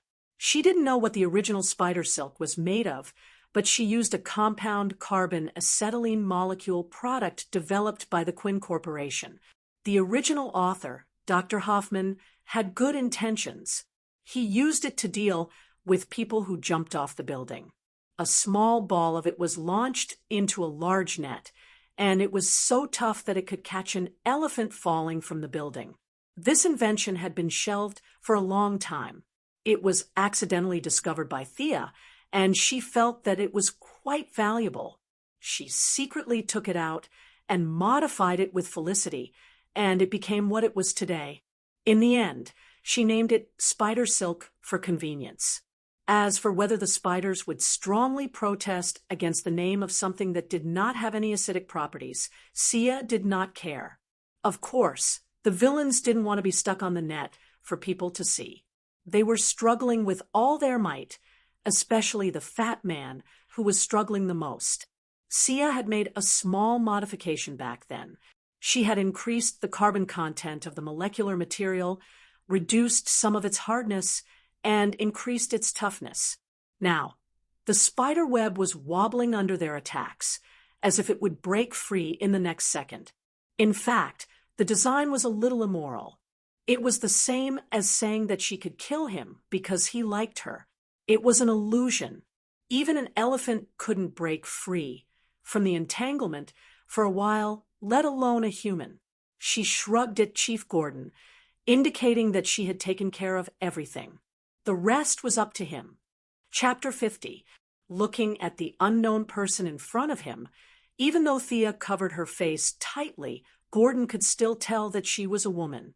He had lived for more than 60 years, and if he couldn't even tell if she was a man or a woman, he would have lived in vain. Like Liang Shanbua, Zhu Yingtai, who couldn't recognize her after changing her clothes, it could only mean that he was blind. Although Gordon wore a pair of large reading glasses, and his eyesight wasn't as good as when he was younger, he wasn't blind to that extent. The scene was quiet for a moment, and only the sounds of a few villains struggling could be heard. Thea didn't show her face to greet them. Gordon knew her true identity, and it was fine as he had the best credibility. However, it was hard to say about the police officers. Gotham's police station was like a sieve, and there were too many people. It was better for her to remain mysterious for now. Just as Gordon was wondering when there was a new heroine in his district, Catwoman's helicopter finally arrived. Catwoman and Gordon had known each other for many years, and the two of them exchanged information in a low voice. The police officers also showed an expression of seeing the old Chinese doctor being saved. Now, Gotham was similar to Stalingrad. The sound of gunfire was endless, and occasionally there was an explosion. The few of them were heavily injured, and they did not have many bullets left. They did not have the confidence to cross the city, but the arrival of the helicopter greatly increased their safety. The villains had fainted after coming into contact with the spider web for a long time. After all, it was a chemical product, and skin contact would cause some damage to the nervous system. If they wanted to make it green, it would require more research. Thea and Felicity stood beside the spiderweb, and each of them wore a pair of gloves to check their results. The adhesion is not bad. Next time, we can reduce the amount used. For a single target, such a large piece is a bit of a waste. Gordon and Catwoman slowly walked over while Thea was inspecting the spiderweb with a special lens. Looking at the densely packed spiderwebs, this was really good stuff. Chief Gordon had been looking for ways to arrest criminals without breaking the law. Beating criminals until they couldn't take care of themselves was not in line with his philosophy. Every time Batman threw a bloody criminal at the entrance of the police station, the cleaners, doctors, and guards would be busy for half a day. This spiderweb was not bad at all. Not to mention bleeding. There wasn't even a single wound. It was safe and fast, and it even had a stun effect. If the police encountered such a situation, they could just take him away with a gun. Not only did it protect the police officers, but it also wouldn't cause any serious injuries to the criminals. If it wasn't the wrong time, he would have asked Thea how much it cost per kilogram. Coming back to his senses, he saw the two girls talking about things that he did not understand. He could only interrupt them. "Thank you for your help to Gotham." "Oh, you're welcome." It seemed that Catwoman had told him about her identity. Actually, it wasn't hard to guess. Felicity was standing there without any disguise, so it was easy to figure out who she was. However, Thea did not continue to dwell on this question. Instead, she asked, "Where are we going next?" She could only ask Chief Gordon this question. After all, he was the chief of a city with tens of millions of people. He was at least a department-level official, so he didn't lack decisiveness. This was also the main reason why Thea looked for him first. "Some of our police officers are now at Gotham University. Follow me. There's a university in this godforsaken place. Learning how to make C4, learning how to establish a new outlook on life for mental patients." Thea really expressed her admiration for the few socialites who had decided to build a university here. She really had to admire them if she didn't help them. When it came to the specific teams, Chief Gordon hoped that Thea would bring 2 people with her, because the helicopter could not fit so many people. Thea saw that the police officers were unkempt like refugees. She was a bit of a clean freak, and the skateboard was only so big. She was afraid that she would overreact and kick them off. The police officers also felt that her skateboard was floating and did not feel safe just looking at it. Both parties agreed that it was just right. The women got on the skateboard, and the men got on the helicopter. To be honest, the police officers were quite skilled. 3 out of the 4 of them knew how to fly a helicopter. This made Thea wonder if she should learn some modern piloting skills. Catwoman was still very confident in her balance. She stood on one side, while Thea hugged Felicity's waist and stood on the other side. The 3 of them lowered their altitude and flew slowly behind the helicopter. They did not mention the people on the internet. Thea and the rest had a special solution to put them down, but now that the city was in chaos, there was no place to put them. They could only leave them hanging for now. As for whether they could find a way to get down without the solution, the 2 of them did not know. Since Thea was hugging Felicity, she could only use her pistol to fend off the enemies they encountered along the way. The helicopter rumbled, and there was no need to worry about hiding. Catwoman also showed the limit of human agility. She stood steadily on the skateboard without relying on any equipment. From time to time, she would even throw knives at the enemies. Finally, just before Felicity was about to faint, they arrived at the so-called Gotham University. The university was really in the style of Gotham. The overall feeling was gloomy and gray. There was a shabby iron fence at the entrance.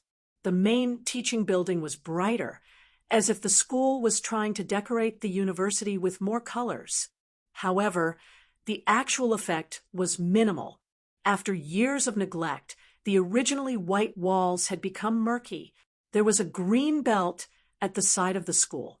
The trees that were supposed to bring life and sunshine looked especially scary in this gloomy environment. A breeze blew, and the leaves rustled like the whispers of a banshee echoing in the forest. Thea was a little annoyed. This place did not even need to be renovated to make a horror movie. How much money could they save by lending it to the crew of a ring? If they buried a corpse here, it would turn into a corpse in no time. Felicity, who was always talkative, was also frightened by the scary atmosphere. She shrank into Thea's arms like a quail. The police officers and Catwoman were not affected. Perhaps they had grown up in this environment and were already immune to it. This university was really a place of outstanding people. There was a guy who liked to scare people since he was young and grew up scaring people even more. Later on, someone gave this professor a nickname, the Scarecrow. He was the sage who scared many people to the point of peeing their pants when he wore a mask in Batman's movie. There was also an outstanding student representative. She was a young girl who won the gymnastics championship for the school. It was said that she almost participated in the Olympic Games. After graduation, she focused on the most advanced research in psychology and became an existence that countless juniors looked up to. This girl was called the Clown Girl. Of course, the school was innocent in nurturing so many elites. You couldn't say that the school was bad just because Voldemort graduated from Hogwarts. A school was a place to learn. Did the two above learn anything? If they did, it meant that it had nothing to do with the school. In the future, Batman even sent his son to this school for further studies. This meant that Master Bruce recognized the school's teaching ability. Chapter 51. Everyone parked the flying vehicle in the open space of the campus. The police officer who acted as the temporary pilot touched the control stick reluctantly. Looking at his expression, he wished he could live on the plane so that he could make strategic changes at any time. However, he had to obey the chief's orders. He could only keep up with the rest of the team. Sia jumped off the skateboard with Felicity. Just as she was about to ask Felicity where the other two teammates were, Felicity stopped. "Dad, you're finally back. Are you okay?" A fashionably dressed, red-haired girl hugged Gordon's neck and refused to let go. Behind her was a skinny black-haired young man. "I'm fine, Barbara." The old chief was not used to hugging in public. The two hugged reluctantly and then let go. It seemed that the girl was Batgirl and the man was Nightwing, who would become Robin later. Thea did not go up to greet them. Firstly, it was not worth it. Secondly, she was just a backup. It was not good for her to steal the limelight. They could not swarm at the door and talk, so Gordon gestured for everyone to go inside. They were very quiet along the way. Only Barbara kept asking questions, such as if Batman had been found, and if the state government had sent troops. Halfway through, Gordon interrupted her to introduce Thea and Felicity. However, she just nodded indifferently and continued talking to her father. Sure enough, the people in this city were a little crazy. "Why are you so arrogant? There will be a time when you will beg me." Thea observed along the way and found that the woman was really not shrewd. She only talked to her father and Robin next to her. She did not even ask about the police officers who had gone through fire and water with her father. She did not know how smart this person was, but her EQ was obviously not high. No wonder she was severely injured and paralyzed by the Joker in the future. She had to sit in a wheelchair for 3 years before she came to her senses. She remembered that after she was injured, she was taught by Richard Dragon and learned the long-lost Linghu hero's unique skill of becoming the best in the world in a wheelchair. She relied on the wheelchair to make a name for herself. She imagined that scene and felt a chill in her heart. When the time came, She would definitely come and see. She was a noble person. She would definitely not come to mock her. She would definitely come to learn from her. Yes, that was it. As she walked, she suddenly realized that there was something wrong with the number of people in the team. Huh, where's Catwoman? Thea looked around and found that Catwoman was silently walking at the back of the team. There was an indescribable feeling in her expression. What was the meaning of this? Could it be that these two women didn't get along? In fact, she had guessed correctly. Barbara was usually very arrogant. She had always looked down on the feline girls who did things sneakily, thinking that it was a blasphemy to the so-called righteous cause. Moreover, Robin was very obedient to her and did whatever she said. Out of sight and out of mind, the feline girls went to look for reinforcements. If it wasn't for the fact that she wanted to find Batman, she would have run away a long time ago. Whether or not Gotham was dead had nothing to do with her. Hey, do you guys have a place to let me change? Thea stood there for a while, waiting for Catwoman to walk up to her. She asked softly. It wasn't easy to put on this set of clothes, and it took a lot of effort to take it off. At this moment, she was very envious of Catwoman's lightning-like speed in changing clothes. Follow me. The two of them greeted the rest of the team, and Catwoman led Thea to the side. Come to the meeting room later. Let's have a meeting. Chief Gordon hurriedly said. Catwoman waved her hand from afar, indicating that she understood. After changing into a lighter set of clothes, Thea returned to her harmless little white flower identity and followed Catwoman to the door of a meeting room. Along the way, they realized that the school building was densely packed with citizens. Some were wearing suits, some were wearing t-shirts and shorts, but these people all had one thing in common, and that was that they were not lively. Almost everyone had bloodstains on them, and many of them were even wrapped in bandages. After entering the meeting room, everyone made a formal introduction. This job could only be done by Catwoman, who was familiar with both sides. This is Thea Quinn, codename Red Arrow, and this is Felicity Smoker, a computer expert. These two are my teammates, Batgirl Barbara Gordon and Robin Dick Gleason. Since the formal introduction had been made, Barbara Gordon couldn't ignore Thea like before. She casually said some nonsense, such as I've heard a lot about you, and how are your parents? Thea thought to herself, my nominal father has already died at sea, and you're still asking if he's doing well?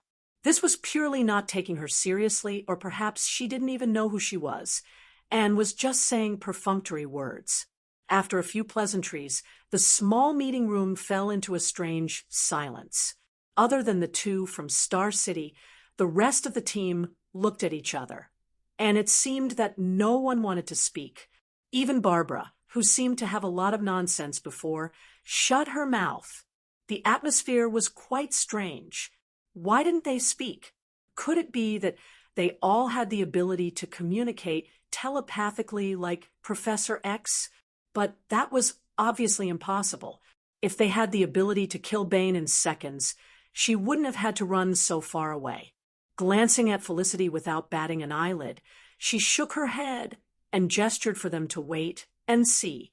Barbara seemed to have thought of something and suddenly mustered her courage. She said passionately, I saw that you guys got a helicopter. That's great. We should fly over and attack Bane. As long as we kill Bane, we can save Gotham. She was a little hesitant at first, but the more she spoke, the happier she became. It was as if Bane was a watermelon lying on the ground, waiting for her to pick it. Thea didn't quite understand what she was thinking, and she held back the fact that the helicopter was her family. She held her chin with her right hand and waited for her to continue speaking. What do you guys think? Barbara was a little nervous when no one responded to her. Good idea. Robin was in love with her, and he supported her unconditionally. Catgirl neither agreed nor disagreed, and Director Gordon looked very helpless. Usually, this kind of thing would be left to the wise Batman to figure it out, and the rest of them would carry it out. But now, this wise Batman was in a corner, and the rest of them didn't even have a say. He wanted to give orders, but they didn't listen to him. Even his own daughter was as stubborn as a bull. He didn't have much say in this team. Just as he was about to agree, Thea finally saw the problem with these people. They didn't have much initiative. To put it bluntly, they didn't use their brains. They usually hugged Batman's leg and killed a few small bosses, and they thought they were amazing. Everyone in this room was an ordinary person, and there wasn't a single enhancer or esper. This kind of team was ready to go and kill Bane. Do you guys know his strength?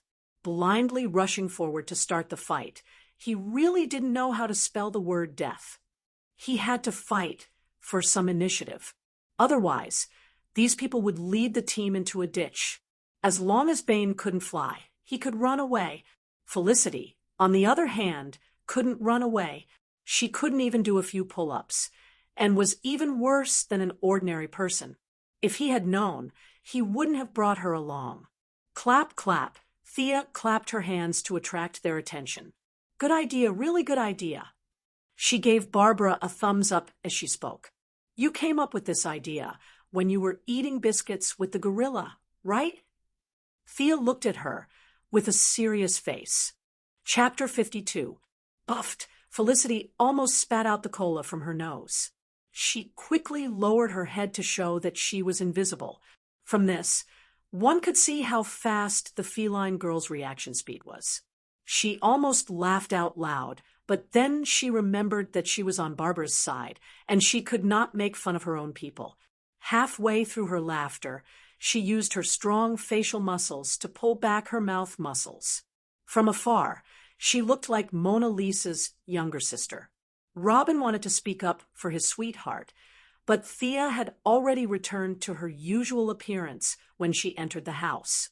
Anyone could tell that she was a woman, and a beautiful one at that.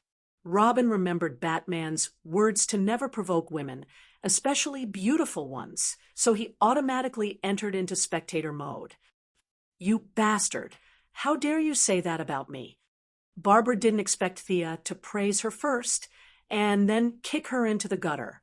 There was only one thought in her mind. This woman's words were too mean.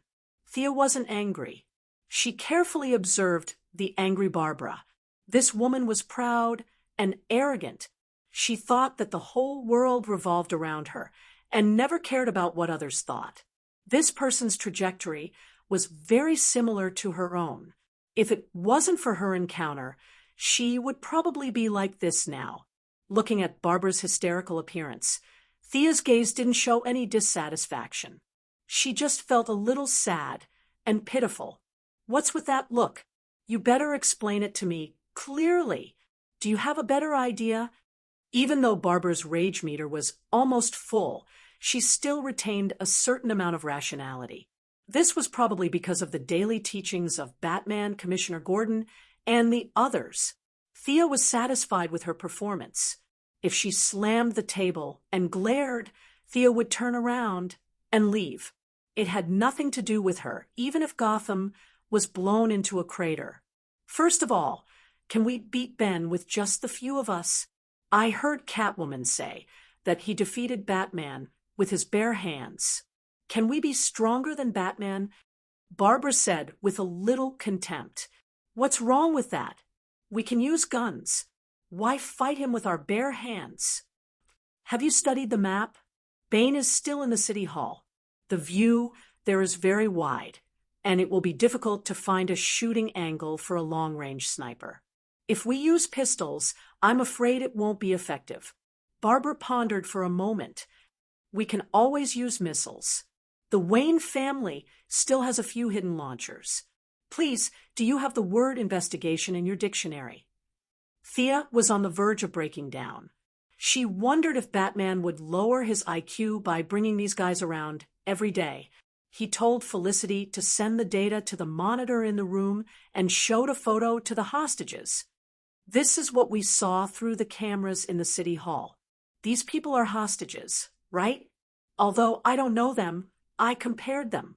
This bald man is your mayor, right? Is this black woman a prosecutor or a judge? Are you going to blow these people up with a missile? Thea looked at her with a teasing expression. Before Barbara could reply, Director Gordon, who had been pretending to be invisible, hurriedly said, "No, we can't do that. We have to save the hostages first. If the government officials were all killed by a superhero with a missile, it would definitely be in the headlines tomorrow. Batman wouldn't have to come back. These guys were all his underlings.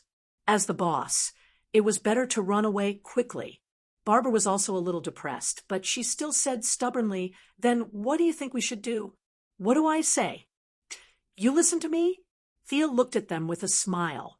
The group of friends and relatives looked at each other and didn't say anything. Catwoman broke the silence because of their previous friendship. "Tell us your idea first. If it makes sense, we will definitely listen." There was no sincerity in her words at all. Thea had no intention of leading these people. Anyway, Batman would be back in a few days. They were just passers-by to her. "I don't know your personal abilities. I'll just give you my personal opinion. My opinion is that this guy is not a threat at the moment and can be dealt with last." Thea pointed at Ben, who was in a daze, and said to everyone, "Yes, Ben was not a threat at the moment. He wanted to go out and kill people, but he was afraid that the hostages would run away. If he didn't go out, he would have nothing to do. The only thing left was to untie the hostages and play cards." Seeing that the group, especially Barbara, was still a little unwilling, Thea could only add fuel to the fire. "I don't think you guys understand what the most important thing now is. Is it this Ben on the screen? I know you guys aren't afraid of sacrifice, but is it meaningful to use your precious lives to save these officials? Even if you kill him and save a few high-ranking government officials, will it solve the city's problem?" Thea said, and looked at Director Gordon. "Those guys definitely won't make it." Gordon knew those guys too well. In front of an outsider like Sia, he couldn't directly say that they were corrupt by nature and had no practical ability at all.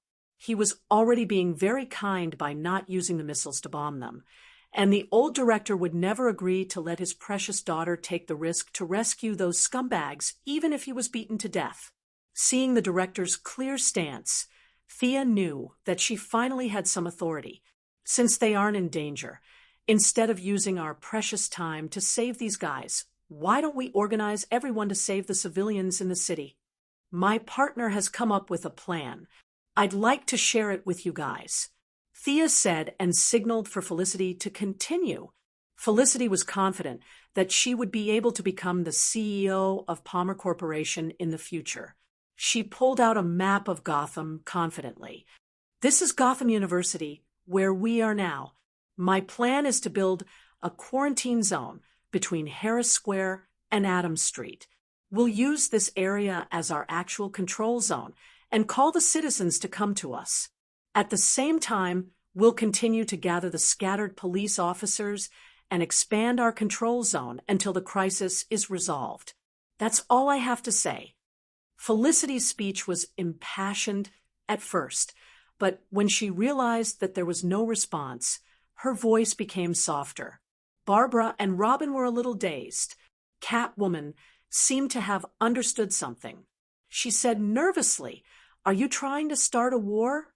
Building fortifications and quarantine zones? Oh, God, am I back to the war era?" "Selena, I don't know what to say, but I hope you can see the reality. Isn't this a war? At least 1,500 criminals escaped from Blackgate Prison, adding in the hundreds from the asylum.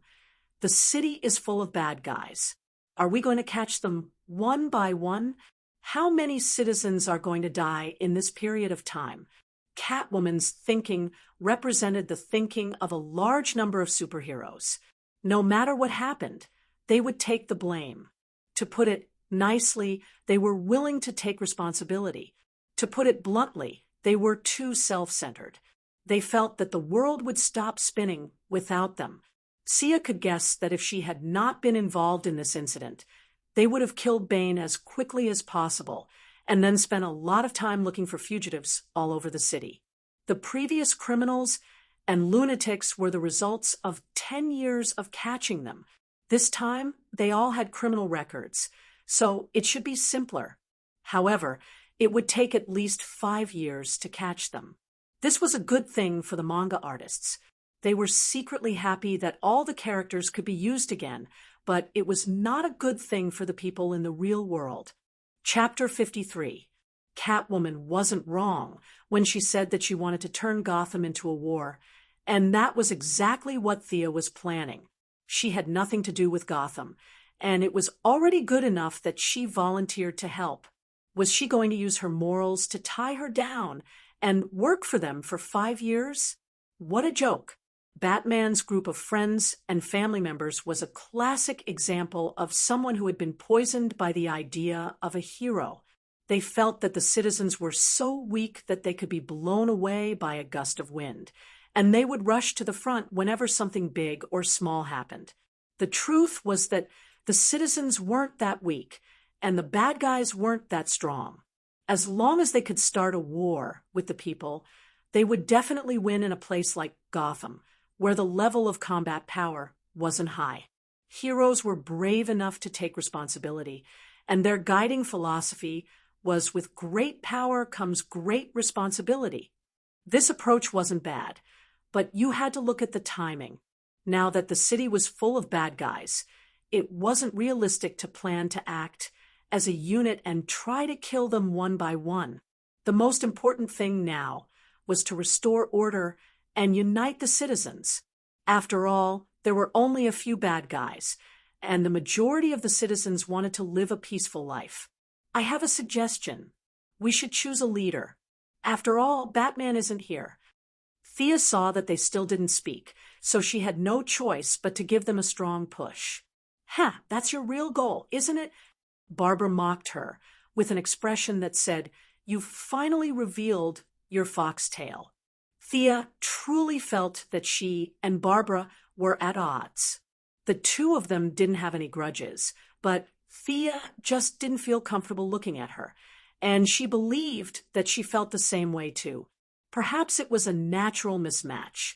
Actually, thinking about it carefully, the two women that she didn't like were Batgirl Barbara and Black Canary Laurel. Both of them were from the Raptor Squad, so they were naturally at odds with each other. He had talked to Laurel twice. Theoretically, the relationship between them should be harmonious. After all, regardless of whether Laurel chose Tommy or Oliver, she was still Thea's relative. However, both conversations could only be described as dull. The two talked about jewelry. Laurel said that her father was living alone with her and her sister, so their family wasn't rich. When they talked about the law, Thea felt that if she took the path of a hero, she wouldn't be able to abide by the various laws. The end result of the conversation could only be described in diplomatic terms. The atmosphere was very harmonious, and they exchanged opinions with each other. As the saying goes, each has his own say, and no conclusion was reached. Sia felt that this kind of heroine who didn't have much ability but was full of righteousness was really incompatible with her. She didn't directly answer Barbara's question and looked at the others, wanting to know if they had any different opinions. Robin was as silent as ever. Although Catwoman wanted to support Thea, she was worried about the unity of her team, so she didn't say anything. Director Gordon was invisible. He had always been a non-voting participant in such meetings and had never spoken. It wasn't that the Bat Squad didn't value the old director, but it was a habit that had been accumulated over the years. The heroes would fight the villains, and the police would clean up the battlefield.